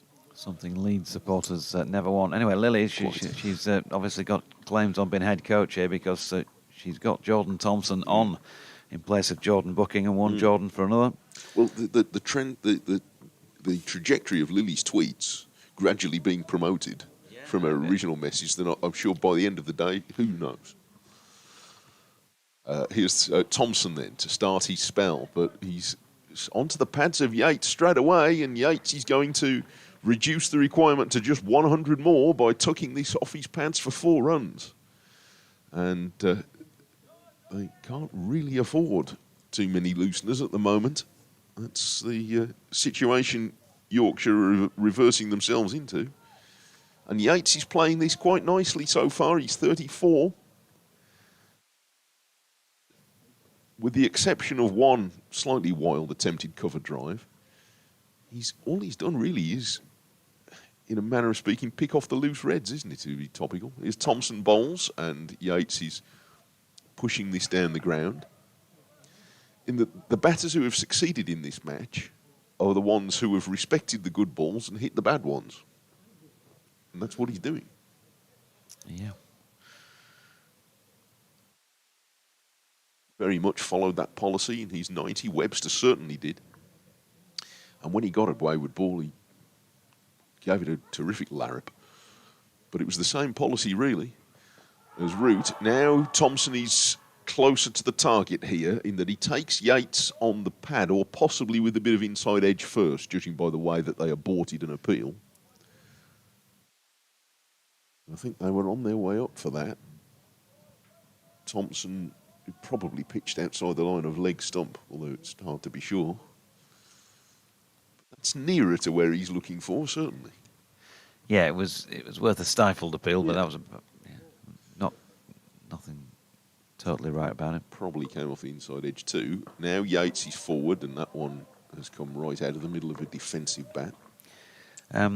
We've got a tweet in from GC who says, "Hi Dodgy, enjoyed the last few days' cricket. Good contest. Give a shout out for the players and staff up at Headingley AFC who were in the playoffs in the MPL East. Great season. There you go. Are they in the playoffs or have they won the playoffs? Well, he's put they were. They were in the playoffs. Okay. In the playoffs. In the MPL East. That reminds me of something. Thompson bowls, and this is pushed firmly to extra cover for no run by Yates. Not that I want to flood this with too much football chat, because I've spent 9 months doing it, but I do want to congratulate the fans, and there were a lot of them there yesterday. 4,700, I gather, to watch Hensford Town's promotion, and they've taken a very long route to it this season, but they were promoted yesterday by beating Congleton in a playoff final. So, well, it's a Hensford, a place where I've spent a lot of time. Thompson way down the leg side and left alone by Yates. End of the over, 85 for 2, 100 to win. I think probably the first football match I ever saw was at Hensford Town, behind the old ground behind the pub. I was about 6, going with my dad. But yes, Hensford Town. Where is Hensford? It's near. If you don't know the area, then the nearest reference point is probably Cannock in terms of a junction on the M6. It's just wide of. I mean, it's an old mining town close to Cannock Chase, but they had the better end of 5,000 inside Hensford yesterday for that. So they've been they were quite close to the top of what we now call the National League about 20 years ago. Have gone way down the pyramid since then, so now they're on their way back. So well done. Good crowd. They'd love the better end of 5,000 in here today, I'm sure, as Sears is in, and that's whistling, but well down the leg side, and past the pads of Malik. Gary Connell, good afternoon to you, says Ben Sears is quick. Will O'Rourke is New Zealand and soon to be Yorkshire teammate is probably even quicker. Oh, is he coming? Exciting times ahead. Yeah, he's coming for the T20s. Oh, well, I am interested to see him. He looks a bit of a handful, doesn't he? And another giant. What do they stand him in New Zealand? Yeah, tall. Gets a lot of bounce, doesn't it? Think about the dismissal, I think, with Harry Brook in a test match, as Sears' latest delivery is thickly outside edge, maybe slightly open face from Malik. Either way, it was safe and down to third man for a single. We must be playing you in the. We, as in Warwickshire, must be playing you in the T20 again this year. So yeah, we've got to be careful with our we's and you's, haven't we? Yes, Warwickshire are playing Yorkshire in the T20s this year. Yeah, I was going to say to you, I do definitely know that we, as in a commentary team, are heading to Edgbaston. That's what. Yes, that's more what I meant. For a T20 game, so I'm assuming we're home and away again this year. I'm not sure. Can't remember now what the home fixture count is, as that's turned to leg by Yates, who's going to pick up a single. I'll have a quick look in the diary. In the last few years, you play some of the teams twice and some once, don't you? Yeah. It's a very peculiar setup. But, well, I shall look forward to seeing O'Rourke, who is definitely one of the more exciting arrivals in international cricket in the last few years. Your diary is incredibly neat, I must say. Yeah, I like to keep it colour-coded so that I've got a clue of who I'm working for and most importantly, who I've got to invoice, Mike. Not quite so. As Sears comes in from the Kirkstall Lane end, and Malik watched that well. It was full. It's a pretty good spell this by Sears to say that he's not yet picked up a wicket. He's been tight.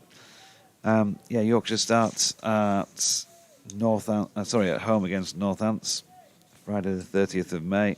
Worcester away on the Sunday, and then third match is the following Friday down at Edgbaston. Oh, right. I'll try and get myself on that. And then the Friday after, you'll be up here. That'll be match 6 by then.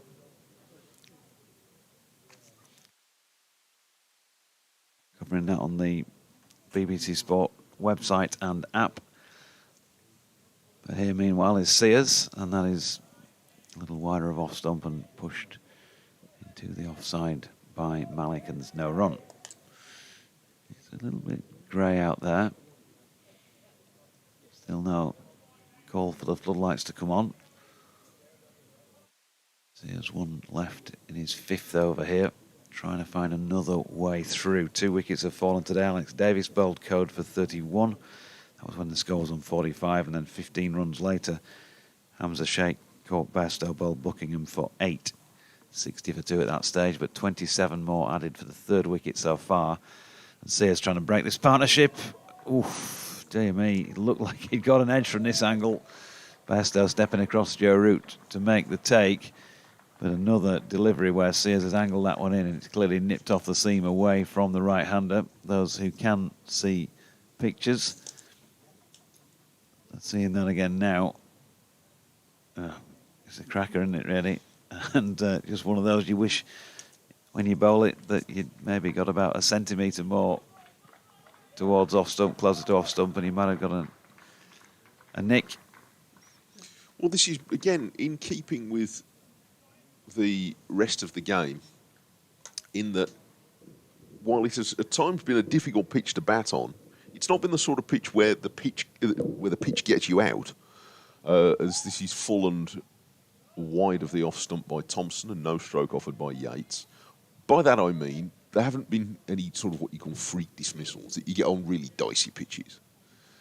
What there have been is bowlers putting the ball in a dangerous area and then the pitch assists. But if you haven't put the ball in the right area, it's as often as not been hit for 4. So from that point of view, it's been a really interesting pitch for cricket. Forward comes Yates and defends into the offside. And on that occasion, Sears put the ball in the right place. There was a bit of natural variation, and he was pretty close to getting a wicket. That feels like a good way to play the game. So I would say, and I'm sure there'll be some discussion about it, because there always is, not least because we've been having a lot of it. But I think it's been a jolly good pitch in terms of making an entertaining game of cricket. Yep. 98 to win. Yates goes right down on one knee to play a compact drive up to mid-off to another ball of full length. Thompson distinctly pushing the ball fuller in this over. There's a dark splodge of cloud directly over the playing area at the moment. The wind's coming from more or less the north, isn't it, today? So that's coming from behind us. So we can't see the weather that's coming. We can see what we've already had. But happily, it doesn't look as though there's any rain coming out of this one as Yates pushes forward. It's only sort of half playing at that, but it's gone past the outside edge anyway. And through to the wicketkeeper.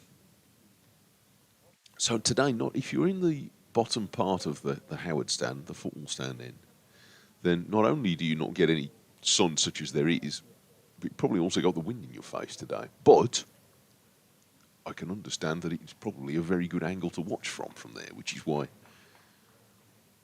some of the hardier types are over there. Good for them. Forward comes Yates with one hand off the bat, but the other in perfect position to defend this away on the offside. Quite a few bare legs on Friday, but today there are more. Yes, I know. Be still. But there are a few more woolly hats than bare legs today.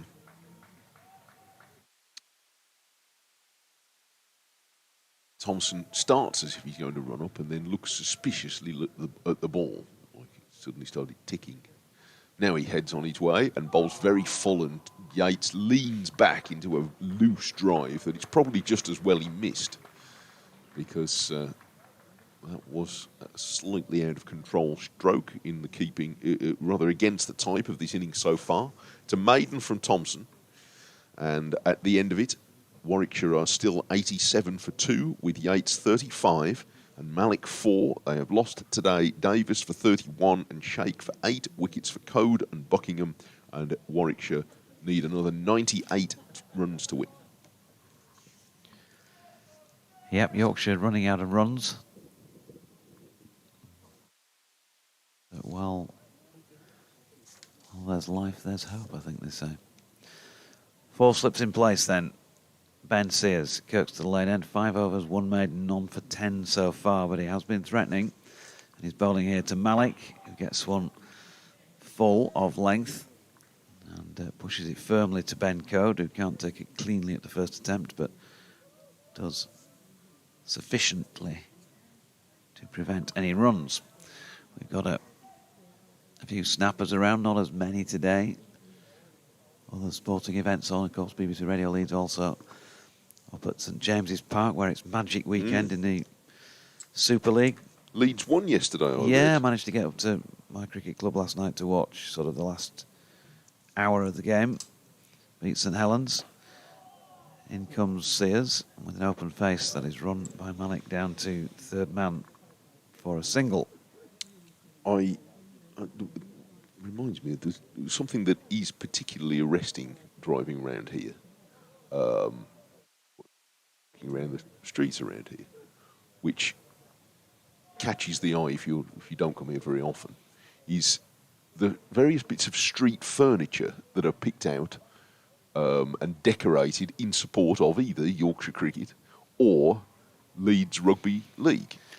In the blue and yellow colours, very much in evidence on sort of, phone telephony boxes and things like that. Yeah, that's wide of off stump and left by Yates. Yeah, the little electric boxes, telephone boxes, you say. Yeah. The Stokes 135 and Leach, was it 1 down here? Just away to our right on the side of the street. There's a Bairstow one on the other side. Yeah. Quite a few with Rob Burrows' name on it. Yeah. And the blue and white colours of Leeds Rugby League. So it's nice. It's done in a very sort of, what's the word I'm looking for? Tasteful way. It looks really good. Sears to Yates, who has a push at one well wide of off stump, bounces for a second time on its way through to Bairstow this time, so maybe he's held that one back. Yeah, I think I'm right in saying it's somebody who calls himself the Burley Banksy. Does he? Yeah, and Burley is the next. I was going to say Burley is in the area, not Yes, Burley is in a physical description. It's the adjoining suburb between here and Leeds city centre. Well, it's nice. I think it adds something to the area. Not to be confused with Burley and Wharfdale, of course, which is further out from where Harry Brook and Matthew Revis hail. But, latest Sears delivery is turned square on the leg side. And another single to Yates. 36 now to him. It's been a good stay at the crease from Warwickshire's perspective. One to come in the 25th over of this second innings. At the moment, things are calm enough as far as the Bears go. Yorkshire want a bit of chaos. Wickets column at least, but just those two so far. Sears then makes his way in and bowls it now wide of off stump and left by Malik. So 25 overs gone. Run rate still 3.56, which tells you that they've not managed to keep it that dry. Been a few dry overs and a few where runs have come. Sears 6 overs, 1 maiden, none for 12. Has been pretty good in that respect. 2 overs, 1 maiden, none for 4 so far for Jordan Thompson. That boundary came off the first ball he bowled.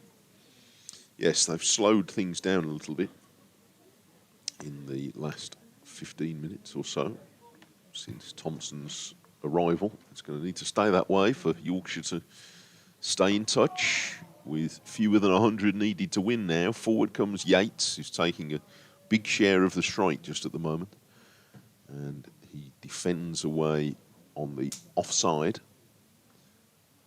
20 minutes to go until lunch on this third and one assumes final day of what has been, I hope, wherever you're following it from, whether it's near or far, I hope you found it as interesting a match. Thompson bowls, and this is guided down to deep backward point for 1 run. Sears does the fielding. Hope you found it as interesting a match as we have, and I appreciate that many of you won't be supporting one team or the other. But it has certainly been a match where there's been a lot of cricket to enjoy and think about, which is all I think you can ask from a county championship game, is that there are things to admire and things to discuss until the next round starts. It's been full of that. 90 for 2. And one of the little subplots is how Malik is settling in on his first class debut. Be an occasion to remember a landmark in his career, win, lose or draw. And he plays probably his best stroke in the match so far here, pushing this through the extra cover gap. He's not going to get 4, but in fact they're content with 2. But that was a more authoritative stroke from Malik. He's up to 7. Yeah, a bit of conviction about it. That would feel settling. It came chunkily out of the middle of the bat there and well placed. Just a little offering of swing away from the bat by Jordan Thompson there. As we mentioned in the first couple of days, Zen Malik has played a fair bit of cricket, although this is his first-class debut. He is now 27, but played a lot of minor counties cricket and then a product of the South Asian Cricket Academy, where he did very well. Warwickshire keen to give him a chance. Thompson bowls wide of the off stump, and Malik chooses well not to play at that.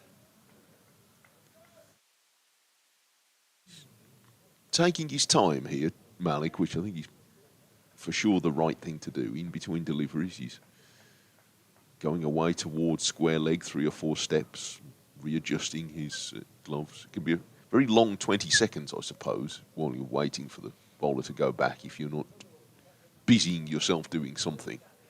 If you are feeling a little nervous. And this time he gets a ball fired down the leg side, very full.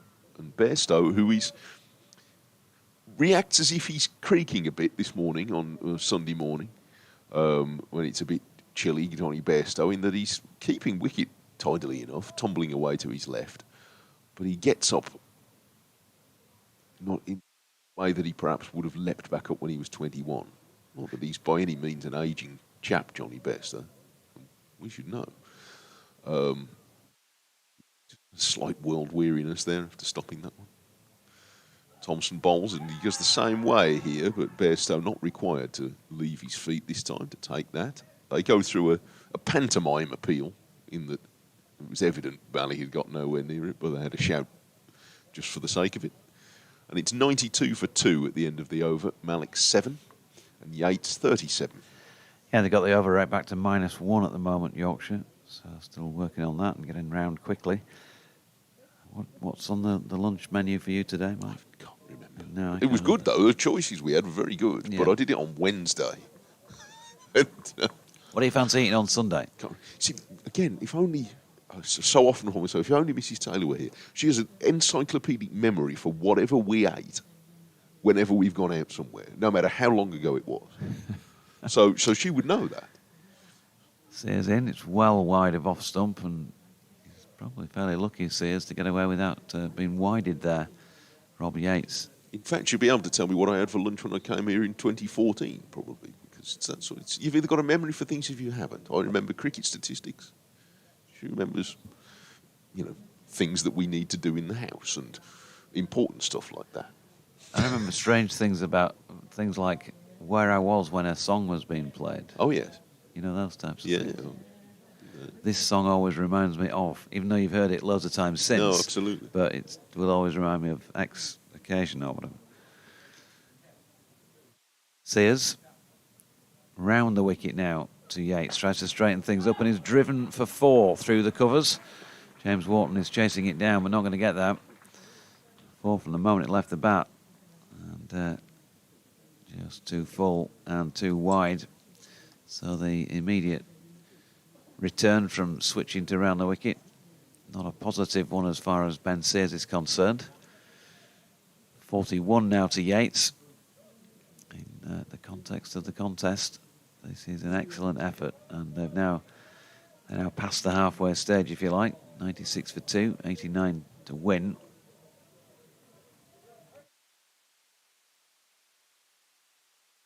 Sears, shirt hanging out, number 14 on his back. And it bowls again, and he's gone this time. Ooh, second attempt, Joe Root. So, having not worked first delivery, he's got it right second time. A few high fives down there. They've given themselves a little glimmer again, have Yorkshire. But once more, there was pace. It was angled in towards him. It was one of those where he felt he had to play at it. And Joe Root, don't think grabbed it cleanly first time, but parried it up comfortably enough for a second grab. And Warwickshire 96 for 3. Yates gone for 41 from 72 deliveries, including 6 fours. That's a good wicket to get and a good ball to get it with, which had that bit of extra bounce that's been available on that length throughout the match now and again. And Yates, once he was drawn into pushing at that, was no longer in control of what happened after that. And for a moment, neither was Joe Root, actually, at first slip, but he held on. So, again, Warwickshire not there yet, still 89 short, and losing Rob Yates for a pretty well-made 41. Dan Mosley, with 1 half-century behind him this season, comes out. Testing period up to lunch. And his first objective is to make sure he's coming out again after lunch. Yeah, Sears looks like he's going to continue. Mosley left-handed is going to continue over the round the wicket to him. So the Yorkshire drinks carriers make their way off. So Root at first slip, Lyth at second. Harry Brooks moved in at leg slip. Third man, fine leg, point. Mid-off, mid-on, and a sweeper out at mid-wicket on the east side boundary as Sears' first delivery to Mosley is left. Fourth stump or so, but could comfortably leave that on length. Good spell by Sears. Yeah. Looks a high-quality bowler. He's had that extra couple of weeks to acclimatise. He was a little bit rusty, I think anybody who saw him bowl at Durham would say. Well, I think it's evidence, isn't it? Because Sears, although Sears has a test cap and Buckingham hasn't, but there's not a great deal to choose between them on their past record. They're probably bowlers of similar standing, but Sears has been here a fortnight. Yep. He's wide on the crease, round the wicket, angled in. That's another decent delivery. Mosley plays it with a fair degree of comfort to Ben Code at mid-on. No run. The crowd who disappeared when we had that brief break for rain around about the top of the last hour. Out braving it in the cooler climes of LS6 today.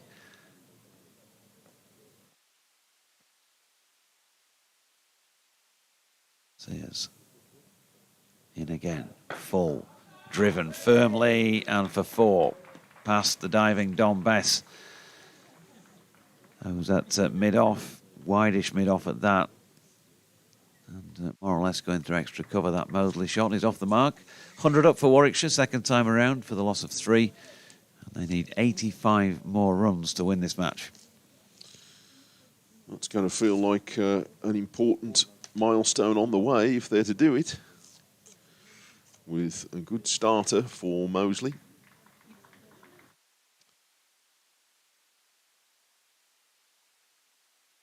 Easy 5 to get. Applause for Sears as he makes his way back to the boundary. And now Malik, it's just clouded over again. Malik is going to face a new over from the Howard stand end, the football stand end, more of which in a moment. 10 minutes to go to lunch. Thompson bowls, Malik's forward driving to extra cover and no run. Ash emails again and says, I'll be flying in from Australia. I didn't realise that's where you were, Ash. In which case, what time is it there? Whenever you get a message from Australia, the first thing you think of is, what time is it there? He'll be flying in from Australia in June to sit in the Howard stand. I've never paid 200 quid for a test match ticket before, gosh. But our Western Terrace days are behind us. Sounds like there's a story in that, but anyway. 200 quid? Yeah, that's what it says here.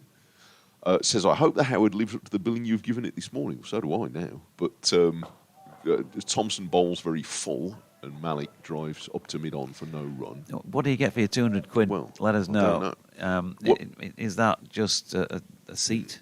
What I would say, and I haven't been in the stand since it's in its current construction, but I know from having watched a fair bit of cricket when the broadcast boxes were at that end, and more or less, I think it was probably about halfway, where it now says the legend, the Howard stand. That's probably about the height that we used to commentate from over there. This ball pops off the shoulder of the bat of Malik as he comes forward. That one got a bit of extra bounce from Thompson, but it flies safe because there's no gully or backward point.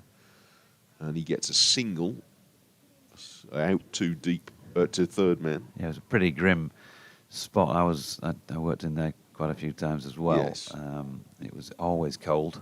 It was like a sort of bird watcher's. Yeah, and it was a weird place allied to where play was, because it was quite a long way across towards the western side of the ground. Yeah, what's a bird? The thing a bird watcher sits in and he looks at the hide. gap. If that's a hide, it felt a bit like that. However, bearing in mind what you say about the angle, I always thought it was quite a good place to watch from in terms of the sort of height that you were at. So it depends where you are. I would think in the seats at the front, I would think you feel probably quite close to the action there. I was in a hide last week. Were you? I didn't really. You were a twitcher. In comes Thompson, angles this across the left-handed Mosley, who plays no stroke. I'm not, but I went. It was my birthday last Monday, and I went for the day out to Fountains Abbey, about 30 miles up the road from here, near Ripon. Beautiful spot, World Heritage Site, and on the way from the visitor centre where you pay your money to go down towards the Abbey grounds, there was a hide on the left. It just said, talked about various bird life and animals, and I thought, go on, I'll just go in for a few minutes. Here comes Thompson. Mosley leaves that one a bit closer to the off stump, and it goes through to the keeper. What's that? It was called? It was really well worth it. I saw a squirrel and that very, very rare bird. Oh yes, the sparrow. I think see. That was about it in the 5 minutes managed to last. Look, probably less than 5 minutes. I'm no expert in birds. I think I could probably tell a squirrel from a sparrow, but I don't take anything for granted. What was the name of the place, though? Sounds rather a nice spot. Fountains Abbey. Fountains Abbey. Okay, I might log that one for future visit. This is angled across Mosley, and again he plays no stroke. It's the end of the over. You definitely should. Good. It's a beautiful spot, and it's not just the Abbey. But you walk further on the grounds, and it brings you to a water garden, which is very much out of a Georgian sort of costume drama type thing. Oh, okay. Is it one of these National Trust or English Heritage, that sort of place? Yeah, World Heritage. It's a World Heritage, right? Okay. All right. Well, that sounds. So yeah, the cafe at the far end by Studley Royal, there's a lake there. And there's a cafe there, and then there was some deer. Went had a close encounter with a deer. Okay. Oh, Josh has brought lunch. Thank you very much. Oh, thank you. That's good. We've still got 6 more minutes to describe. Come on, lad. Where's the rain? Anyway. Couple of overs. Here's Sears bowling to Malik, full, and helped on its way around the corner for 4. Taking him off here, Warwickshire, because they're putting just about every ball that they've had an opportunity to hit a boundary from away, and Sears just gives himself a little bit of a slap on the wrist as he walks back to his mark. And he knows he got that one wrong. 1 for 24 from 7 overs and 1 ball for him. It's been a good spell, this, without being obviously overly destructive, just that 1 wicket. You're quite right. What's making the difference here is that they have been quite efficient at picking off the bad ball this morning. When you've got to keep going, then attacking field, obviously there are more gaps there, and there isn't anybody in at deep square leg because they've got 4 slips in place here, hoping that he's going to nick a ball like that. And he's bowled some beauties angled in that have done too much for the batters on several occasions, as Ben Sears.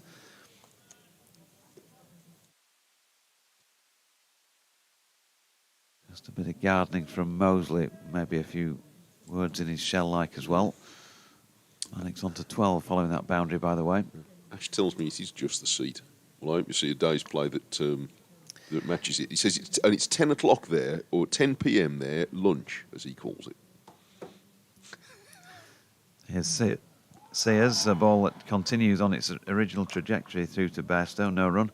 200 quid, wow. Well, As a tight Yorkshireman, I want to see, for my £200, I want to see Bradman, Viv Richards, Truman.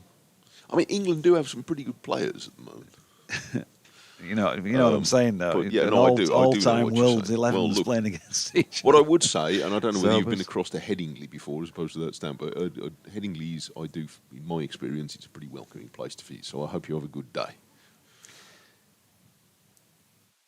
See it in again, and no, lovely shot this time by Malik. That's his best shot so far. He was given the opportunity again by Sears because he just straight onto leg stump and it was full, but lovely cricket shot helped it on its way along the deck, wide of long on for 4. Yeah, I mean, listen, £200 or whatever. That's if people are prepared to pay it, then you'll ask, sure, won't you? And if you have a good day, and I'm sure you will, then that's all and good. But what I will say is I've had some brilliant days at Test matches here. Yeah.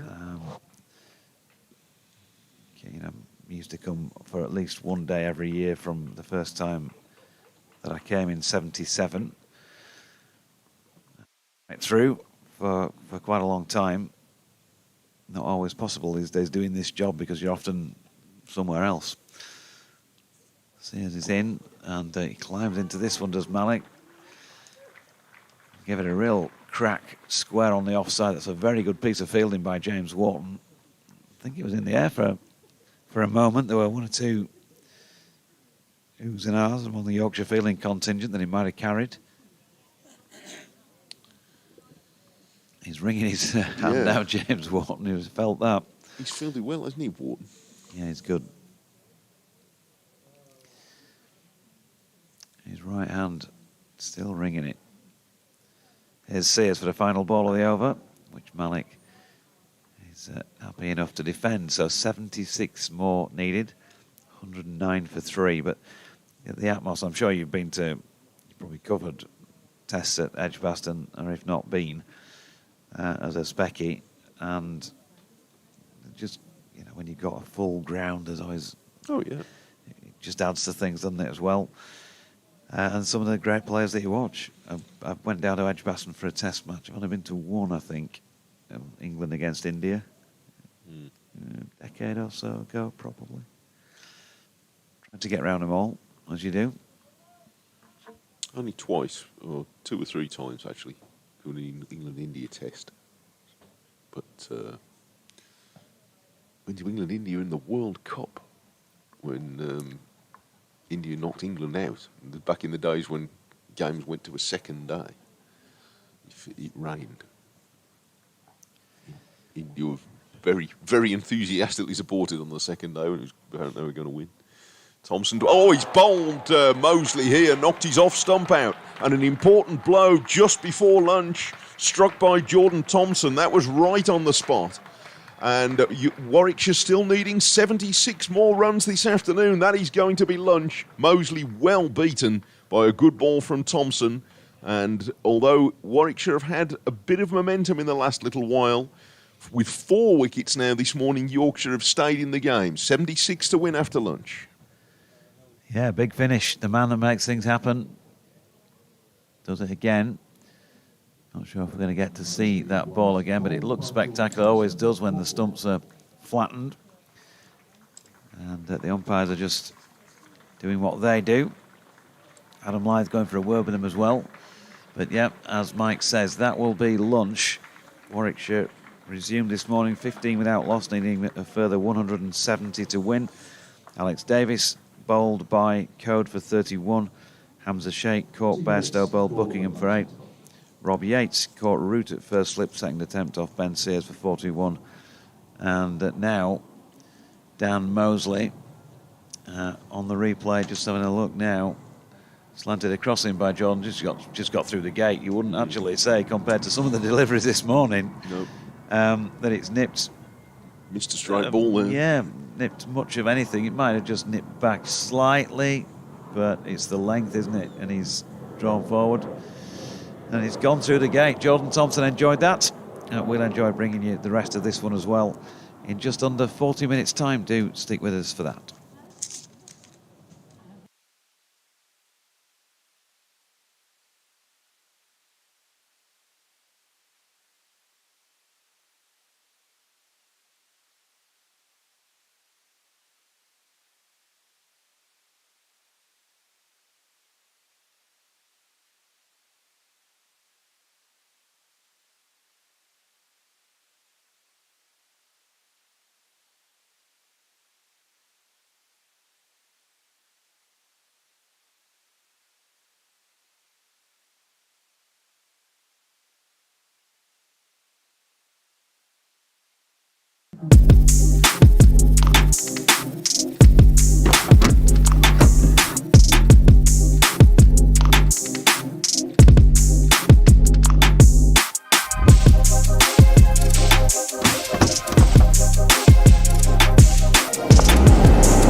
Vertu, official partner of Yorkshire County Cricket Club.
And welcome back from Headingley on what will be the final day of this match, because Warwickshire need...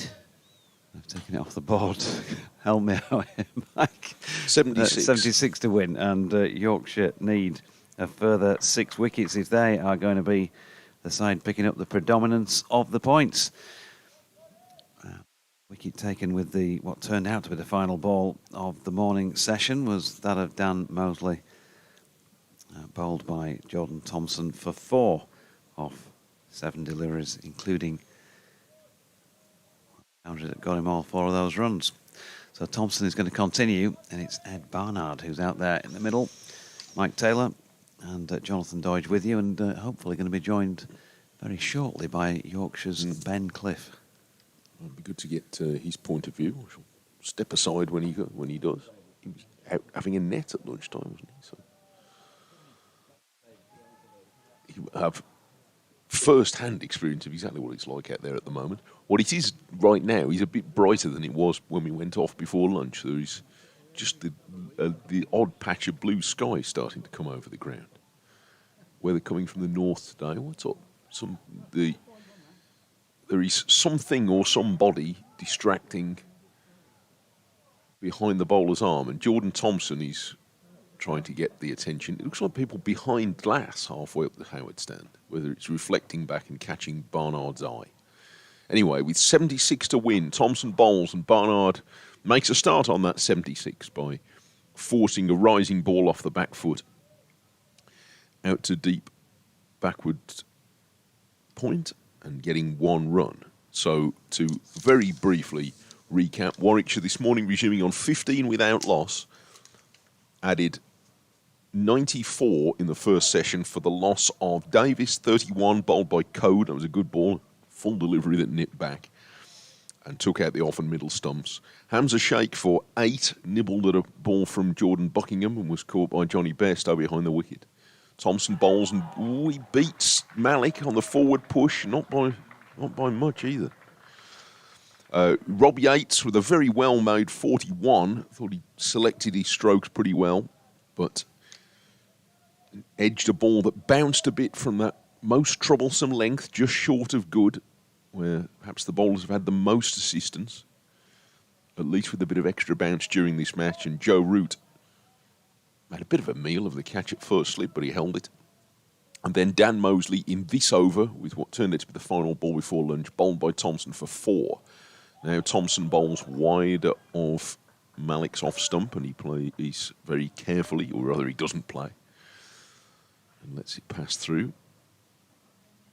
Malik was shaping up quite nicely before lunch on 16, and probably didn't need the break. No. He certainly looked like he was playing with more confidence and a bit of authority in some of his strokes. This will, if we don't have any more weather interruptions, almost certainly be the last session of the game, you would think. Thompson bowls and Malik's forward in defence. In case Ben appears, a quick bit of correspondence I've had during the lunch break from Teresa, and also from Derek regarding Fountains Abbey. Teresa says it is a national trust. Derek has attempted to send me some photos, which I don't think they've come through, but I shall look out for them in a minute. Jordan Thompson bowls, and Malik gets a run, places the bat carefully and guides this out to deep backward point and gets 1 to end the over at 111 for 4. Derek says, enjoying all the cricket and all the chat on the stream. He's in Sheldon in the southeast side of Birmingham.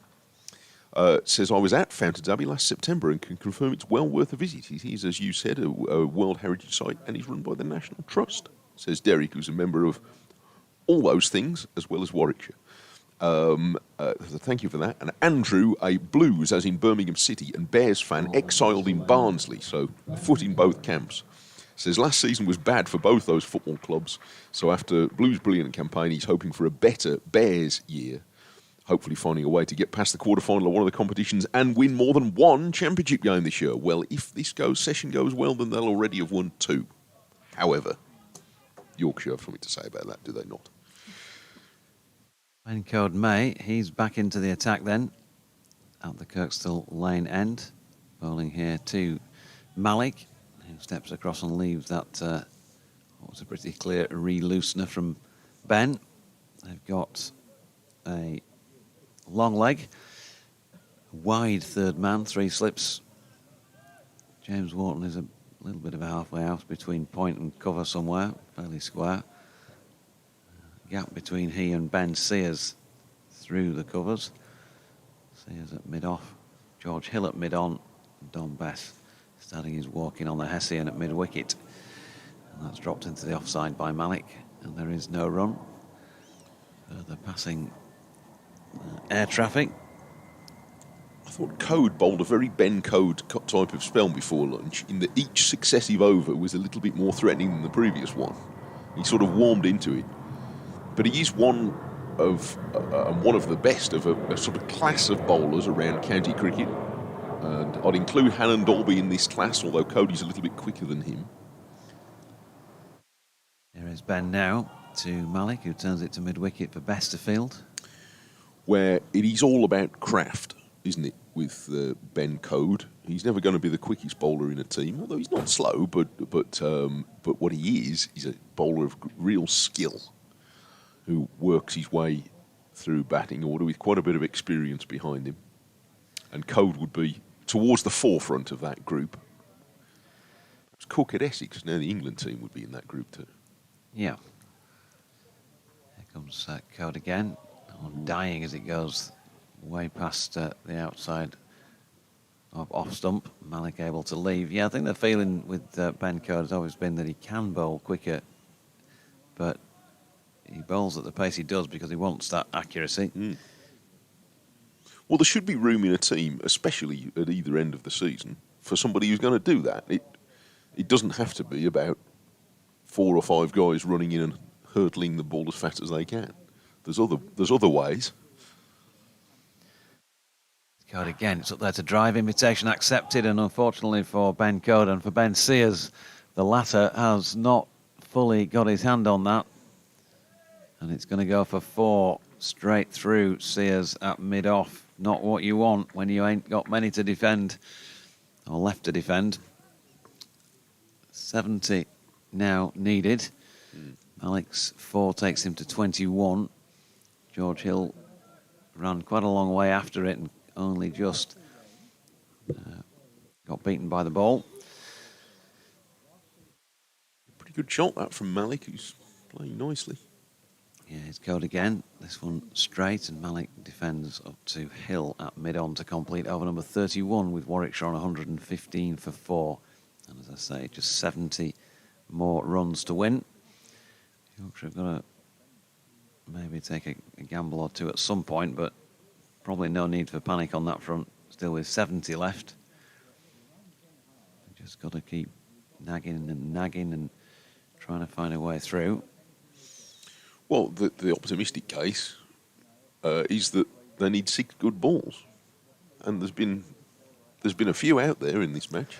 There's been more than 6 today that haven't taken wickets. So they're not without a chance.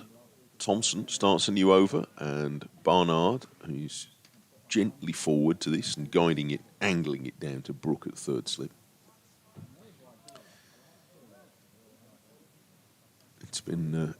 It's going to turn out to have been a short game, but a very interesting one.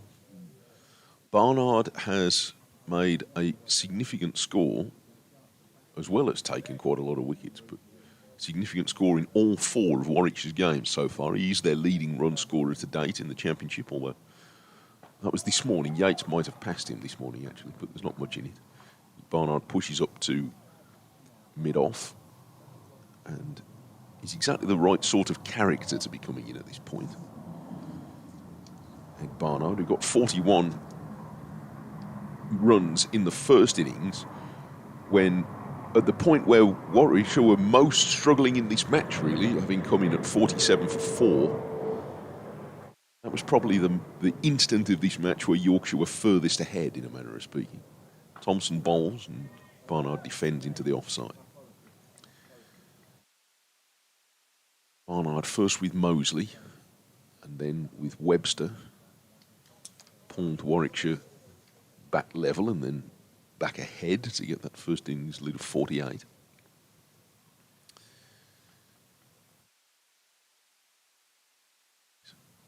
The most resourceful cricketer, Barnard. 70 to win.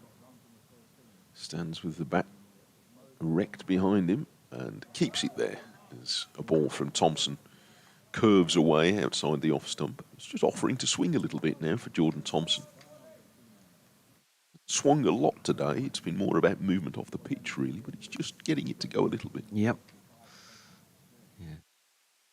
Just saw one earlier from behind his arm that went a little bit late, which is usually a bit more of a problem if you're a batter. Here comes Thompson. Oh, Barnard's forward bat and pad together. They're asking the umpire whether it was pad first. Barnard looking to see where the ball has gone. He's asked several Yorkshire fielders for permission to pick it up now that it's dropped dead about 3 yards away from him.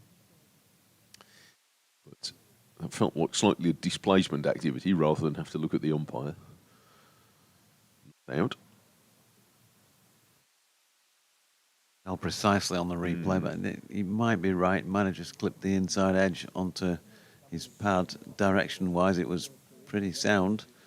He didn't have a clue where it had gone. Yeah, Thompson wanted the umpire to know that he really thought that was out. Here he is again. Barnard's played that well. He's guided it down on the bounce, wide of third slip, and he's going to get 2 runs because third man was quite wide there, Wharton. So that was a cleverly played stroke from Barnard. 2 runs. Warwickshire to 117 for 4 at the end of the over. They need another 68. Malik is 21. Barnard is 3. If Warwickshire end up winning this game, it could be a very important couple of hours in the career of Zen Malik. It's taken him a long time to get here into the county championship. And if he's still batting at the conclusion of this match, he'll feel like he's arrived. He's playing nicely at the moment. He is. He certainly is. He's on strike then to face Ben Code. 9 overs, no maidens, 1 for 28 against Ben's name. Unusual not to see a maiden from as many as 9 overs, but his first delivery is a dot, with Malik solidly in behind it.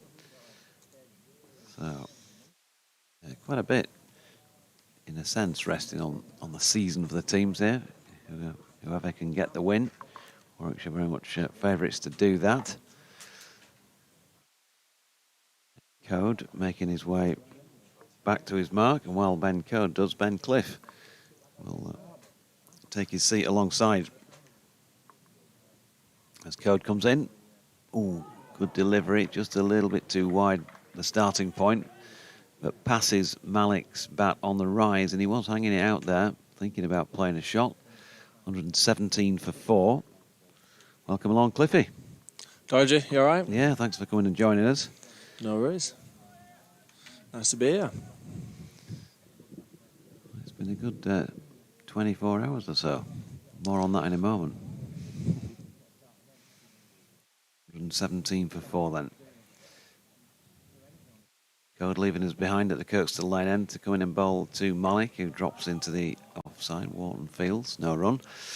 So first of all, before we talk marching on together, how are you? How's the situation fitness-wise? Yeah, all good, thank you. Getting there. I'm 4 weeks into my rehab stuff now, so it's been good. It's been something new. It's not really something I've had to do much, but yeah, it's been good. The backroom staff have been really helpful, so a few more weeks to go. Going in again. 3 slips in place. Not far off getting an opportunity there, because that was for a man who we've just been praising for the way he's started to grow into the task here for Warwickshire. He just had a swish at one wide of off stump. Fortunately for him, didn't get a tickle. So you said you've got a few more weeks to go. I mean, have you started to bowl again yet? What's the situation on that front? Yeah, so I had a little bowl this morning with Mick Lewis, just off. It was about a quarter run up, just getting back into it. Code to Malik, who defends. So all okay so far, not feeling anything? Yeah, it's all okay, really. Sides are a bit weird in the sense that you don't really... you can do other stuff apart from ball, pretty much. So it's the time it takes to get back to, your steaming and off your full run that takes the time. But I had a bat at lunch, first bat I've had since first game of the season. So again, it's nice to keep ticking things off, really. I saw it disappearing out of the ground and all sorts of stuff there. Not quite. Code to Malik. Ooh, good delivery again by Ben, who's down on his haunches afterwards. Can't believe he's not got a nick on that one. So Ben Code, 10 overs, 1 for 28. 117 for 4, still 66 runs needed by Warwickshire. Still 6 wickets to take. Match situation here. I know you'll back the boys, and so there's no point in asking you on that front, but it's obviously it's very difficult, and it feels like there's been a clear policy in the main, just attack the stumps, keep the stumps in play, which can bring its rewards, as we've seen, but also, brings its risks, doesn't it, as well, when you've got an attacking field set. Yeah, definitely. John Thompson bowling here to Barnard, who's run it down to third man for 1. Yeah, obviously backing the boys, but there's enough in it to get those wickets, and if you go bang bang tail end, you never know, really. Could be exciting. Could be. Sun just threatening to poke through here in LS6. Jordan Thompson, who appeared on a photograph yesterday with Richard Robinson and the man sitting to my right, Ben Cliff. Bowls it now, and that's dropped into the offside. Backward of square, James Wharton's out in the deep, so they get another easy single. And that was all because Leeds United have promoted to, not only promoted, champions of the Championship and promoted to the Premier League. Champions again, yeah. Indeed, it was there was this morning the photo with Robbo, yeah. And I mean, you've done all your rehab work. You clicked off the time card and all that at Headingley. As in behind that is Barnard defending into the onside, no run. And you had a little trip off somewhere yesterday. Yeah, I went to the seaside yesterday. Went down to Plymouth to watch Leeds, and it turned out to be a good trip. Last minute winner. Can't really argue with that. Must have been a lot of nerves around at 1 apiece as 90 minutes ticked over. As Thompson bowls here to Barnard and got inside that nicely and played it down to Wharton at third man. Good pick up by James Wharton. He's going to keep him to 2, but that's 121 for 4. 64 more needed. Was it limbs? Was it up and down on you? Yeah, you have to be careful when you've got a little side niggle, don't you? You can't be celebrating too much. I did. I got a text literally 20 seconds after Solomon put it in the back of the net off Ed Owen, our head physio. He said, "Watch that side, you." I was like, "Yeah, will do." Here's Jordan Thompson in bowling, and Barnard pushes to mid-off. No run.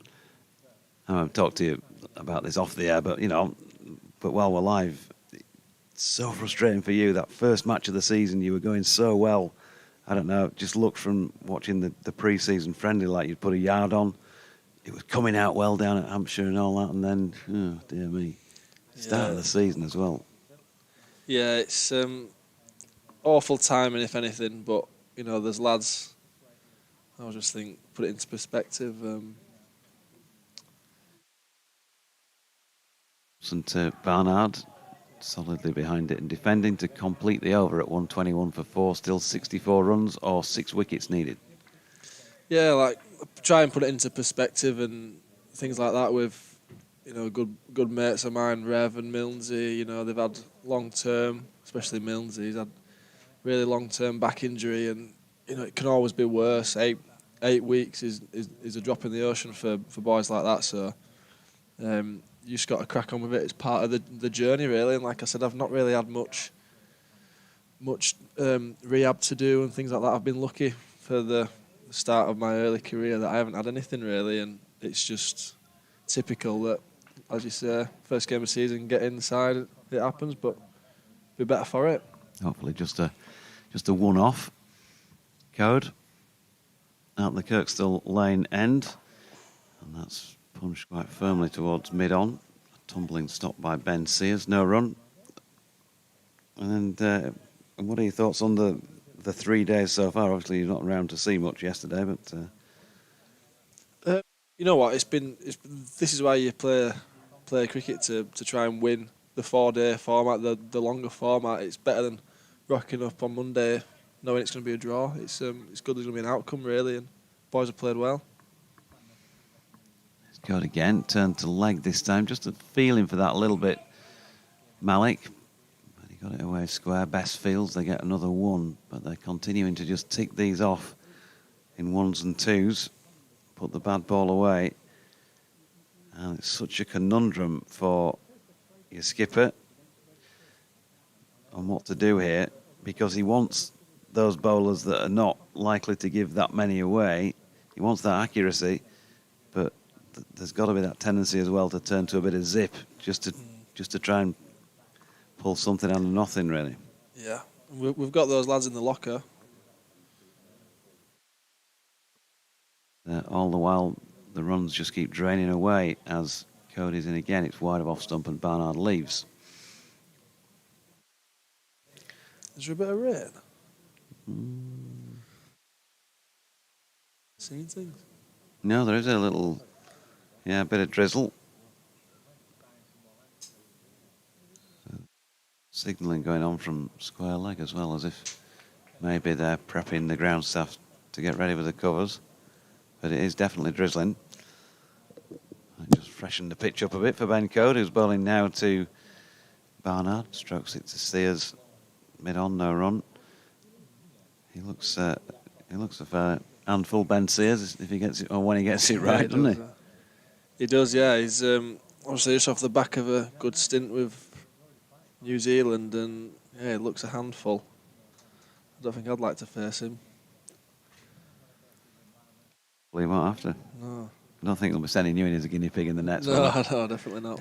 Let's just get Ben loose. Cliffy, get your pads on. Code in, good delivery. Again, he's just done too much. Barnard across and definitely pushing at that. And that's a beauty from Ben Code. And we saw similar at about another 10 or a dozen miles an hour from Ben Sears a few times earlier.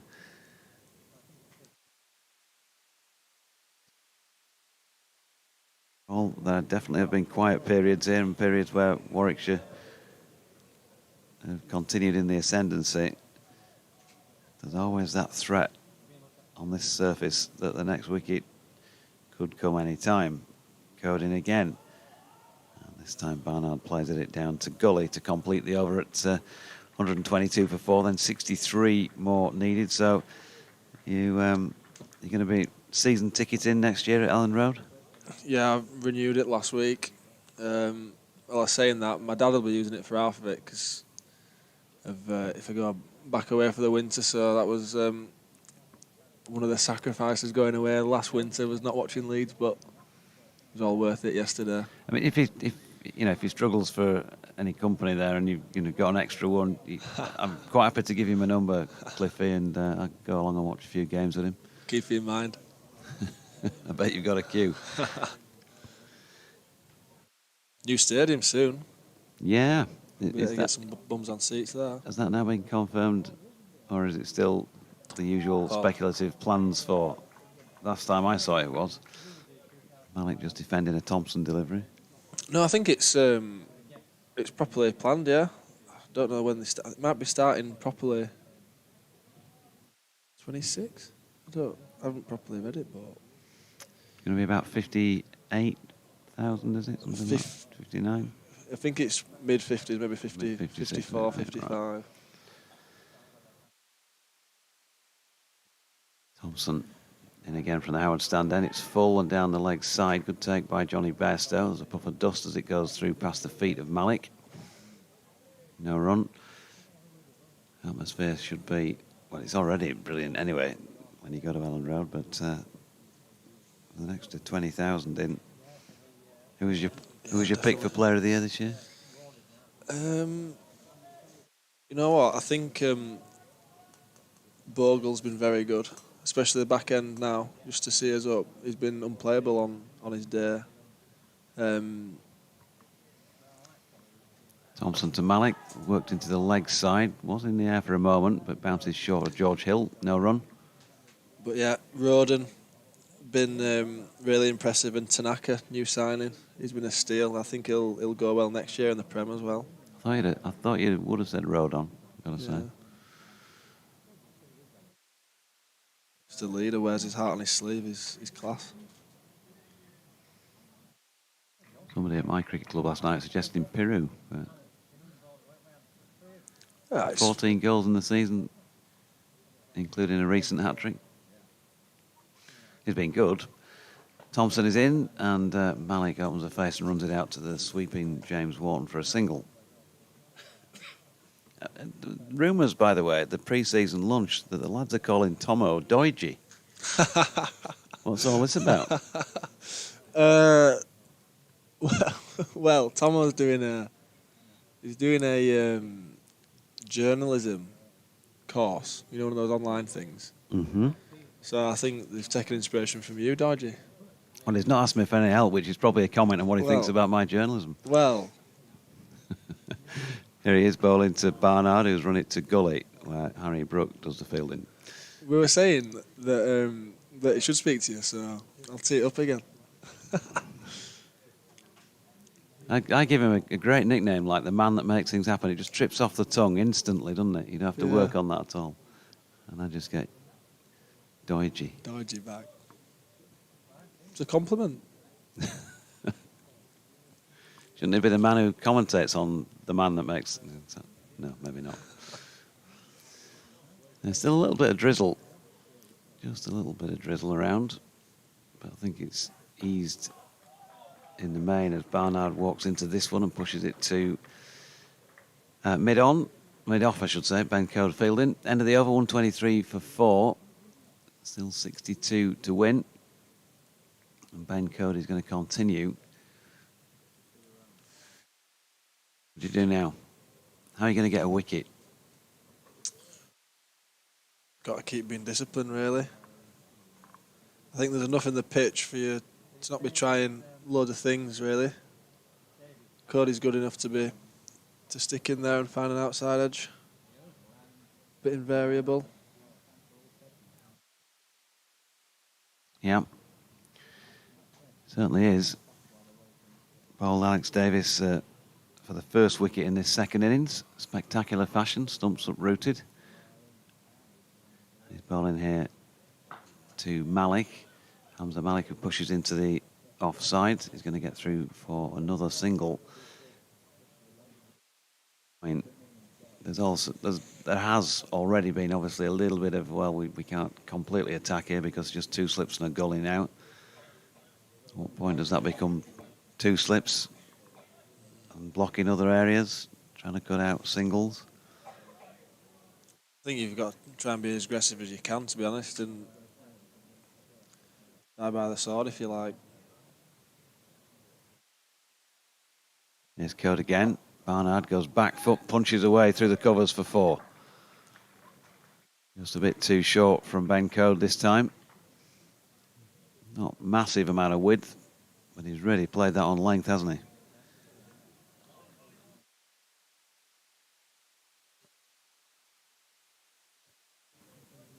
So would you go for Broke with 57 to win and bring your 2 quicker bowlers back on?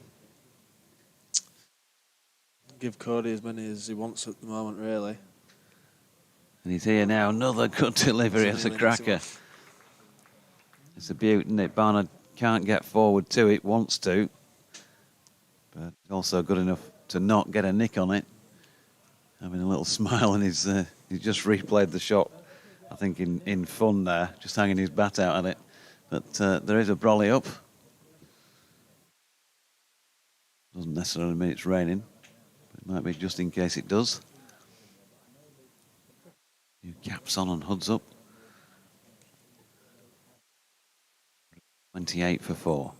Yorkshire searching for their 5th. Warwickshire getting closer, and that one this time keeping just a little bit low. Barnard was good, he had to be watchful. He's played that well. Like I say, invariable. In and around there. Cody's good enough. They all are. Got some good options out there today. Bit of everything, really. Yeah, go back at his mark. Can he come up with a bit of Ben code magic?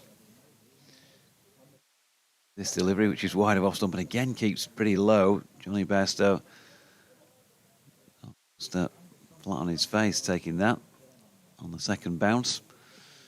One to come in the 37th. Guess you wouldn't have been able to do too much of it. I was going to ask you how you've enjoyed working with Mick Lewis in the time you've had so far before the pull. Yeah, he's been good, to be fair. I was lucky. I got a month of him in Australia. Ah, yeah. So There is Code again. This time run to a gully by Barnard to complete the over. So still 57 more needed for Warwickshire. Still 6 wickets for Yorkshire. yeah, so got a bit of Mick Lewis back end of my Australia trip, which was good. The Essex boys were out there training with the Vic side at the Junction Oval. So I went there a couple of times a week and bowled with them, bowled at the Vic's boys. Will Sutherland was there actually, new signing for the T20s. So yeah, it was really good. It was good to get going with him then, to be honest. Oh, Jordan Thompson. I think he might have just his back foot as he landed. Maybe almost like turning his ankle there. Slipped or something. Umpire's giving it a bit of a scrub with his feet as well. So he didn't deliver that ball, which was going to be intended for Malik. Here comes Doidge then. In towards Malik. And that's a lovely shot. Lovely shot, just too wide from Jordan Thompson, half volley length, and just pushed through the line of the ball, full face of the blade. That'll take him to 29. 132 now for 4. 53 more needed to win. And he's growing in confidence out there, there's no doubt about that. Nice shot.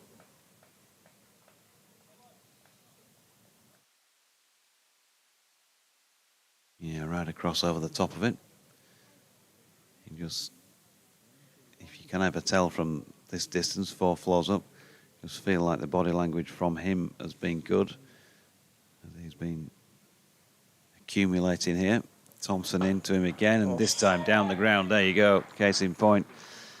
And so JT probably just overcompensating there. He's gone wide and half volley length. This time he's gone full on leg stump, and he's gone straight down the ground with a lovely on drive for 4. Yeah, just a touch full, but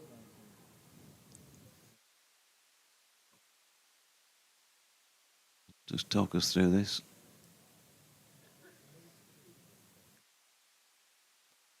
the shot even better. There and driven just to the onside of straight. And a similar shot here, but this time straight to mid-on. So Jordan Thompson again trying to bring the stumps into play. 49 now needed.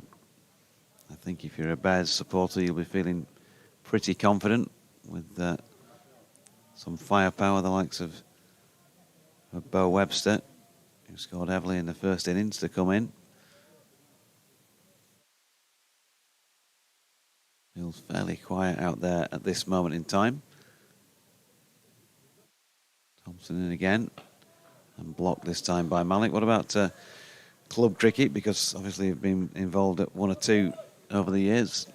How did your various clubs go on yesterday? So I'm signed on at Cawthorne now. I've been signed on there for a few years, with a gap in between. But they beat Barnsley, so that was good. My junior club actually played against my brother's side yesterday, which was a low-scoring thriller by all accounts. Thompson to Malik, short ball, and he sways out of the way.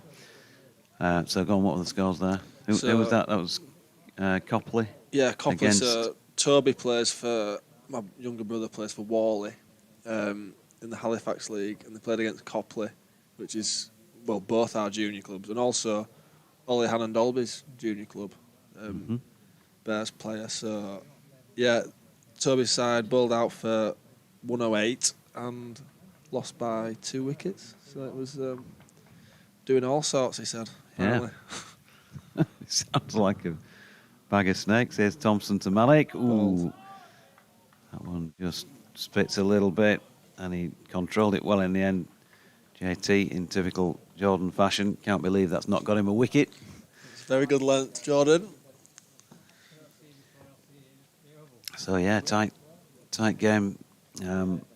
Bowlers on top. Not so sure it sounded like a good day to have your bat in your hand in that one. No, definitely not. Always good though, low scoring thriller. Can't beat it. Well, you can't beat it if you've got a ball in your hand, yeah.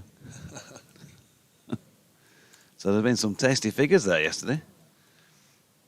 Yeah, I think they were shared about, really. All right. No 7 for 3s or anything like that. Nothing daft, I don't think. Ben Code bowling here to Barnard, who's going to get at least one more, probably 2. Yep. Don Best chasing one that he's turned square on the leg side. It's looking like last roll of the dice time with your quicks, because Ben Sears is doing a few stretches at mid-on. Limbering up. Yep.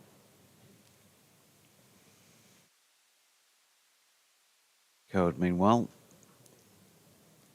coming in now to bowl to Barnard. Just in the air for a moment as it makes its way to Don Bess, who's reasonably close in, about 4 strips away of mid-wicket. On another day, that might just loop up. Cricket, as they say. Ifs and buts. 138 for 4. Warwickshire 47 to win. Yorkshire still needing 6 further wickets, make that 46 to win, because Code just straying around about leg stump, and Barnard's picked him off for a single down to Jordan Buckingham. Did you feel for him yesterday when things were not going great? 11 overs for whatever it was, 84. Picked up a wicket. Yeah, I mean... difficult get when you've got off the plane just a few days earlier. Yeah, I was going to say, it's tricky coming straight off the plane. Code in, and this time Malik opens the face and runs it back at a point. I guess, have you experienced that yourself, going down there, or have you had time when you've... Yeah, when you've come back, even? I mean, I'll just say with Jordan Buckingham and coming here, and it's a very... it can be a very unforgiving place to bowl. It's a very quick outfield, and if it's past the slips, it's 4 without fail. So quite takes some adapting. Never mind getting off the plane a few days prior. Code, nicely played by Barnard, and good piece of fielding by Harry Brook, diving down to his right at gully to prevent what would may otherwise have been a 4. Jordan Thompson is lurking out in the deep, so might have got round to cut it off. The one to come in the 39th. Well, Buckingham's actually from the area where me and Luxie played this winter, so Greenvale.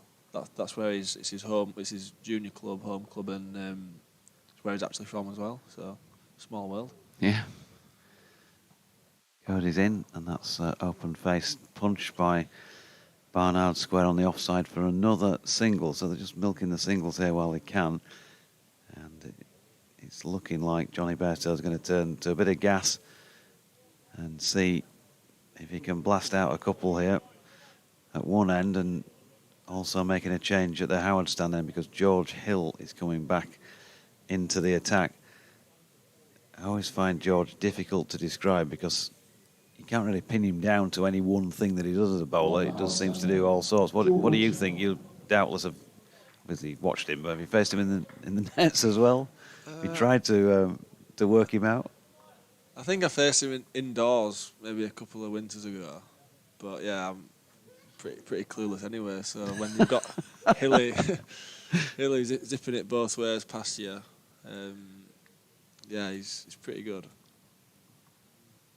A ringing endorsement from his teammate Ben Cliff there as his first ball goes disappearing away wide of long off for four. Commentator's curse. I'm getting used to that. You don't have to sit here for long, I'll tell you that, mate, before you say something like that. I think I did it earlier today with somebody. Sorry, George. All part of the fun. Just 44 now needed. We'll let you go, I think, at the end of this over and bring Mike back in. But in terms of your comeback to match fitness, you know, what sort of target have you got in your mind as to when you might actually play another competitive or bowl another competitive delivery as George Hill does that and Barnard defends? I mean, I don't really want to put a game on it, but in part of the rehab will be, you know, I think I'm going to be asking if I can maybe play on a Saturday and have a bat and a bit of a field, and then it's like, right, okay, well, maybe bowl a spell in the seconds, and it's all things you've got to sort of tick off. So Hill to Barnard, who just drops this out square on the offside and will pick up another one. Okay, so you're not committing yourself to that. So yeah, but it should be about maybe 3 or 4 weeks, okay, and then see where we're at there. Like I say, I'm sort of learning on the job with the rehab stuff. Never done a side before, so I don't really know how it should. So there's still a realistic chance that the back half of the season you're going to be able to get quite a bit of cricket in, basically. Oh, yeah, we're saying. Yeah, 100%. Yeah, right, 100%. That's good. 3 slips waiting. George Hill bowling to Malik, who defends up to Code at mid-off. No run, Malik. He's been out there now for over an hour and a half. 62 deliveries for his 34, 5 fours.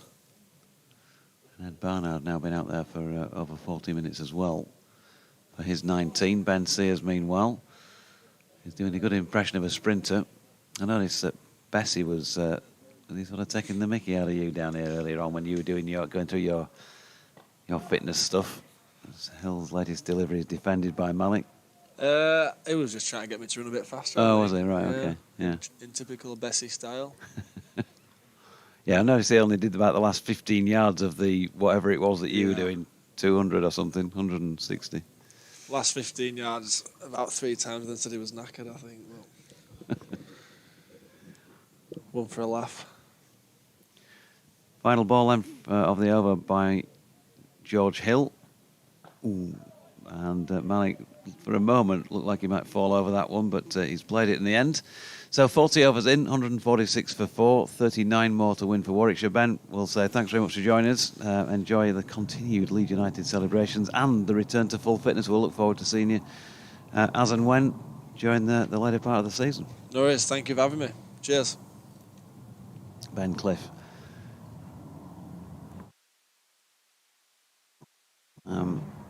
On his way, and Mike Taylor back in.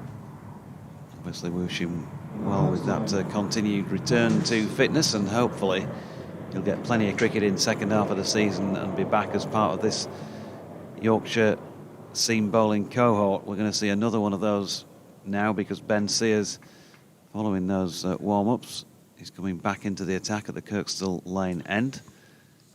8 overs, 1 maiden, 1 for 28, but unless he does something special here, then we're looking at a bears success and a second defeat from 4 of the campaign for Yorkshire. It's not over yet, but it's getting closer. Sears is going to bowl over the wicket to the right-hander, right arm, of course. Field now has spread into various formats, and this one's been, well, hoiked away, really. It was an attempted pull shot that is top-edged Ed Barnard, and it's gone for 4. Fine leg. I think it's George Hill, couldn't get across to it. All the slip cordons come out now, Mike, and they're just going to try something different here. And I think the point of difference is let's stick it up his jumper and see if he can handle it, really. Yes, I think that probably is the way they're going, and that very nearly carried all the way for 6. It went pretty fine, but he wasn't in control of it, Ed Barnard, certainly. But yes, this is... they've tried the line and length method and haven't had a breakthrough since lunch, so yes, this is going to be the muscle method, and Sears is probably the best equipped in the team to try and do that. Here he is again, short again. Barnard tries to ramp it, misses out. So third man is fine. Fine leg is thus. Adam Lythe's gone in a leg gully. Harry Brooks at orthodox gully. James Wharton's under the helmet at short leg. In fact, Harry Brook is square and in the deep on the onside. So who is? Is it Jordan Buckingham? No, he's at cover. There is a man anyway at Joe Root, maybe. Yes, Joe Root, isn't it, at gully. Plus a mid-wicket and a wide mid-on. That Barnard does play the ramp, and this time gets 6 for it. Straight over the top of third man. And that was very nicely played. Well, Code knew straight away that he wasn't getting that. He saw it was coming in his direction and immediately put his hands down. So that was quite finely judged by Ed Barnard, because it didn't go all that far. It only landed about 5 rows back, but you could tell that Code knew immediately that it was going to be too high. Yeah, and Johnny Bairstow has been prompted to run all the way from the back of the stumps to have a word with Ben Sears as a result. Just 29 now needed. Well, they've abandoned that by the look of it. It was worth a try. Yeah, so back to 2 slips. Gully, short leg. Fine leg. Third man's gone much wider. Buckingham's going in at point. And there's a halfway house between mid-off and point, as well as Bess at mid-on. Good. That's a quick delivery from Sears, and Barnard pushes at the Headingley air. Bairstow tumbling across to his left to take it. Yeah, I think you should probably carry on doing that. That was just as good a ball as we've seen since lunch. And the first one that's really come back the other way. They've been mostly today looking for the ball to seam away from the right-hander. And there has been some good bowling times today. But that one, back as well, particularly after it had passed Barnard, but that was a tricky delivery. 2 to come in the over. Sears then to Barnard. Ball short of length and banged away through the covers for 4 more. Got over the top of that, watched it well. 50 partnership in 11 overs since lunch, which might turn out to be a match-clinching partnership. There have been other important contributions along the way to put Warwickshire in this position, but just when they went off for lunch, that was a nervous moment after the losses of Yates and Mosley in the last quarter of an hour of that first session. But they're close now. And he comes again. Ooh. That was a miscue. Flew wide of gully. 4-4. I completely lost it, I've got to say. It's gone. It went pretty quickly off the thick edge, and it wasn't all that far away from Brook at gully, but it went very fast. Or was it Root at gully? But it went very fast. So He's had a bit of bad luck towards the end of that over there. It went so fast that unless it'd gone straight to the gully fielder, he had no chance. Worth a gamble to bring Sears back and to try that other policy, but 18 came from that over. And now Warwickshire only 21 runs away from winning.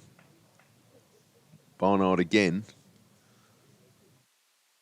making a major contribution with bat and ball in this match. Forward comes Hill forward comes Malik to the first ball of Hill's new over and pushes it into the covers for no run. And if he can be not out at the end, then that will also be a plus from this game for Warwickshire, that they've brought him in. Back spasm seems to be the likely reason for Sam Hain being absent, but I'll try and get a clarification on that after the end of the game. Malik's driving this a bit more ambitiously, but he's hit it straight to Dom Bess at extra cover.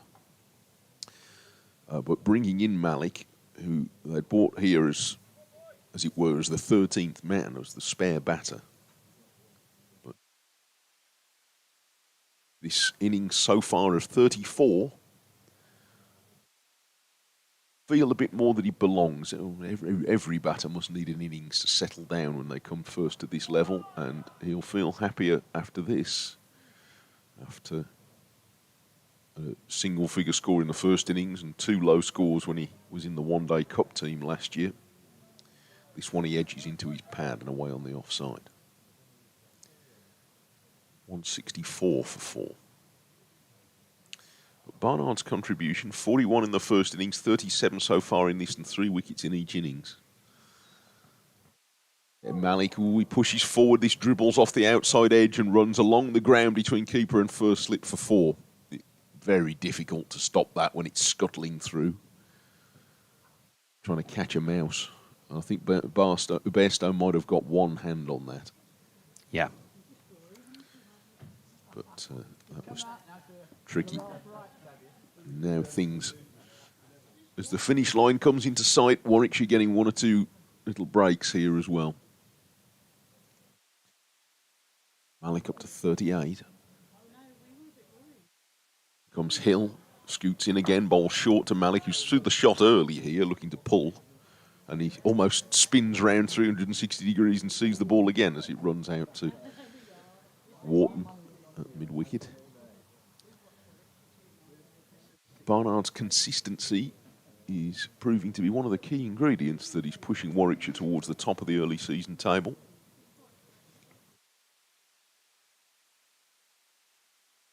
He's responded when they needed. That's a good ball from Hill that climbed outside the off stump. Malik was trying to force it into the covers, but it bounced over his bat, and it's just as well for him that it did.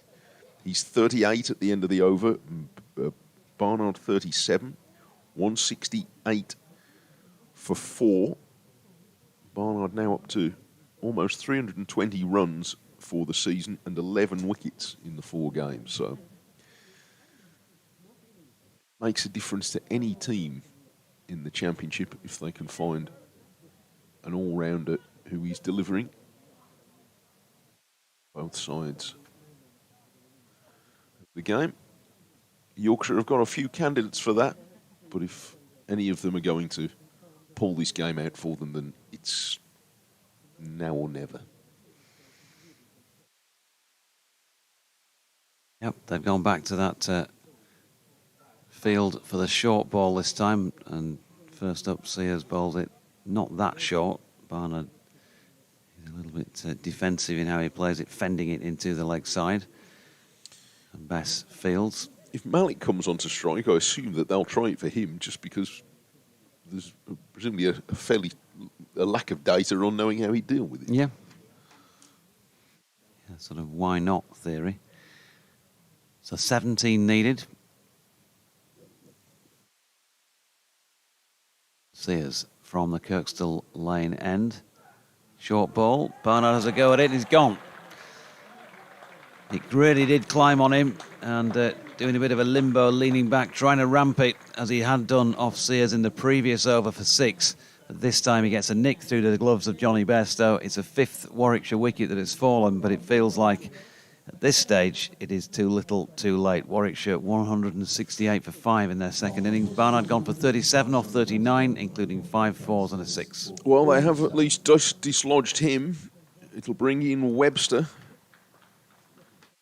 But Barnard has taken Warwickshire close in this stand of 69. With the finish line so close, it was probably reasonable to stick with that policy of trying to score off these short deliveries, in that it brought him a few runs in the last over. But now he goes, and Webster, who is the only man in this match to score at a run a ball over a consistent period, in his first innings 85, he's going to come in, and I assume that Sears is going to carry on with this strong arm method to him. Yeah, you would have thought so. That is now 12 caught behinds in the match. Yeah, right. Well, it'll be worth doing the maths later to add in the slip catch, but I would think if you add the slip catches in, you're going to end up with over 50%. Caught behind the wicket or in the slips, which very much speaks to the way the game has gone. We haven't seen a single over of spin, and presumably we're not going to. Be interested to hear from the statisticians among you. You'll no doubt ferret this out. When either of these teams, or indeed any championship team, last played a game in which there was no slow bowling at all, not even a single exploratory over before lunch. Now, Sears in again, and Webster gets underneath it, and he's got 6. An uppercut over the top of the jumping third man takes Warwickshire to 11 runs from victory, and it's a different way to hit your first ball for 6 in a red ball game in particular, but he stood back, he kind of knew what he was going to get, opened the face, and just had a slap at it, really. Yeah, and I like the fact that at no point do you look over his shoulder and see where it ended up.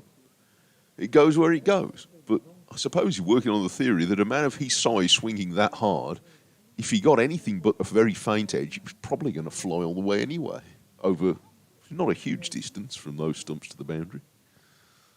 So here's it again. Webster has another ball at this short, wide, down the leg side delivery, which is going to be given because they've crossed as a bye. So 10 to win. I think I should let you have the honour for what remains of this one, Mike. Okay, thank you. With 10 to get. I'm not sure that Malik will necessarily follow the same policy as Webster, however. That suddenly felt like American wrestling version of cricket, didn't it, the last few balls? Big men hurtling the ball in at each other's head and trying to smash it as far as they can. Malik instead, however, gets the ball that's pitched up, even with that field for the short stuff still there, and he pushes it up to mid-on for 1 run, which is absolutely the right thing to do from his point of view. And he is 39 and can go back to the non-striker's end and watch the show. So, not necessarily a unique field, but certainly an unusual one. A short leg is the only close catcher. Bairstow's miles back, the wicketkeeper. He's way back. Sears bowls a short ball. Webster, I think, takes it on the body. Yep. He was not trying to hit that one, and leaning forward takes it somewhere near the ribs. He's wearing a big baggy jumper, which probably helps. And well, it'd have to be a big jumper to be baggy on him. And it's the end of the over. 176 for 5, 9 runs to win. Webster 6 and Malik 39. If this is to be a defeat for Yorkshire, there are going to be some good things, I think, for them to take out of the game. But losing is obviously going to be a bit sore. But it's not been without its merits, this Yorkshire performance. No, Sears with the ball, I think, has been a positive in the main. I would say so. Start of a new over. Oh, Webster's gone to carve that, and it's gone for 4 down to third man, the first ball of a new over from Hill. And he was through the shot way too early. But again, swinging with that amount of power, unless it was just a feint nick, with nobody at third man, he was probably going to get safe. He did. So, it's Malik. I do beg his pardon. So it's Malik who's got the 4 runs. And he's gone to 43, and now there's only 5 to win, so he's going to have a go as well. Hill bowls, and Malik pulls. And that might have done it. That's for 6, I think. What a flourish from Zen Malik to finish. Good for him. He's finished unbeaten on 49 in his debut match at first-class level, so he'll certainly remember that innings and that winning stroke, and Warwickshire, with a sprint finish, have won this game at an hour after lunch on the 3rd day. They've beaten Yorkshire by 5 wickets in what really has been an interesting, hard-fought contest all the way, and only in that final half hour did it feel like one team or the other was taking a really strong position. Yorkshire had some moments, especially on the first evening, when Warwickshire were 47 for 4, when the game might have taken another route. But with that first innings lead of 48 turning out to be enough, Warwickshire have, in the end, overpowered Yorkshire by 5 wickets after 2.5 very competitive days. Yeah, I think the writing was probably on the wall from some way out as a general comment. But yes, you obviously had to give both sides a chance, as we did this morning. Yorkshire had to bowl well, and clearly, having got the 5 wickets, haven't bowled well enough to bring some winning points. And across the match, there's been a particular couple of loose spells, half an hour each time, which have obviously cost them a fair bit of runs in clumps. And then, I suppose, that last bit there towards the close really was a similar case in point, just to the advantage, taking a few chances, as they were entitled to do. And they're no doubt deserved winners by 5 wickets over the course of what we've had of cricket over the last 3 days or so. So, congratulations to the Bears. Yorkshire, some positives. I would say, on balance, coming away from the first defeat by 5 wickets at Hampshire, probably felt more positive somehow than this does, and maybe that's on account of the stellar lineup here by comparison, and also the fact that they've had 2 games since then as well, and so are apparently learning their trade. But of course, each time there have been changes in personnel, as we saw for this game for the White Rose, and well, some interesting questions to ask Anthony McGrath coming up shortly anyway. So that's it. Can I just, before we close, thank especially everybody who has listened and watched, and Yorkshire County Cricket Club and the people working here who've put on the streaming. Everybody's been extremely welcoming. It's a great place to come and visit. It's been a good game to watch, but especially thank you to everybody who's taken the time to be with us over the last 2.5 days. I hope you've found it as interesting a game as we have, whichever team you're supporting. Thanks, Mike. Always a pleasure to have you on board. By the way, the Yorkshire bowling figures: Ben Sears, 10 overs, 1 maiden, 2 for 53. Ben Code, 1 for 39 from 13 overs and a maiden. George Hill, 8.2, 2 maidens, none for 48. Jordan Buckingham, 3 overs, 1 for 21. And Jordan Thompson, 9 overs, 1 maiden, 1 for 25. It took 43.2 overs to reach the runs required, 186 for 5, the scorebooks will finally say. And Zen Malik not out 49 from 73, 7 fours and a 6. Bo Webster, 6 from 3 deliveries, including 1 6 was also not out. There were 10 extras for the record. And points-wise... I do know that Yorkshire's still showing -2 on the bottom of the board there, so... Okay, so there could be in peril. There might be a steward's inquiry on that, because the umpires do find a bit here and there, don't they? Okay, 16 points for the win, plus 4 bonus points for Warwickshire to make that 20, and as things stand at the moment, Yorkshire on 3 points for the match. So from Mike and all the team that we've had over the last 3 days here at Headingley, and myself, Jonathan Dodge, thanks for your company. Yorkshire, of course, back in action on Friday. I'll be down at Chelmsford for that one. And then the following week, of course, away at Surrey as well. So on the back of a second defeat from 4, 2 tough away trips to come. We'll see how they fare. Join us again on Friday morning with the usual team down at Chelmsford from just before 11 o'clock. Bye for now.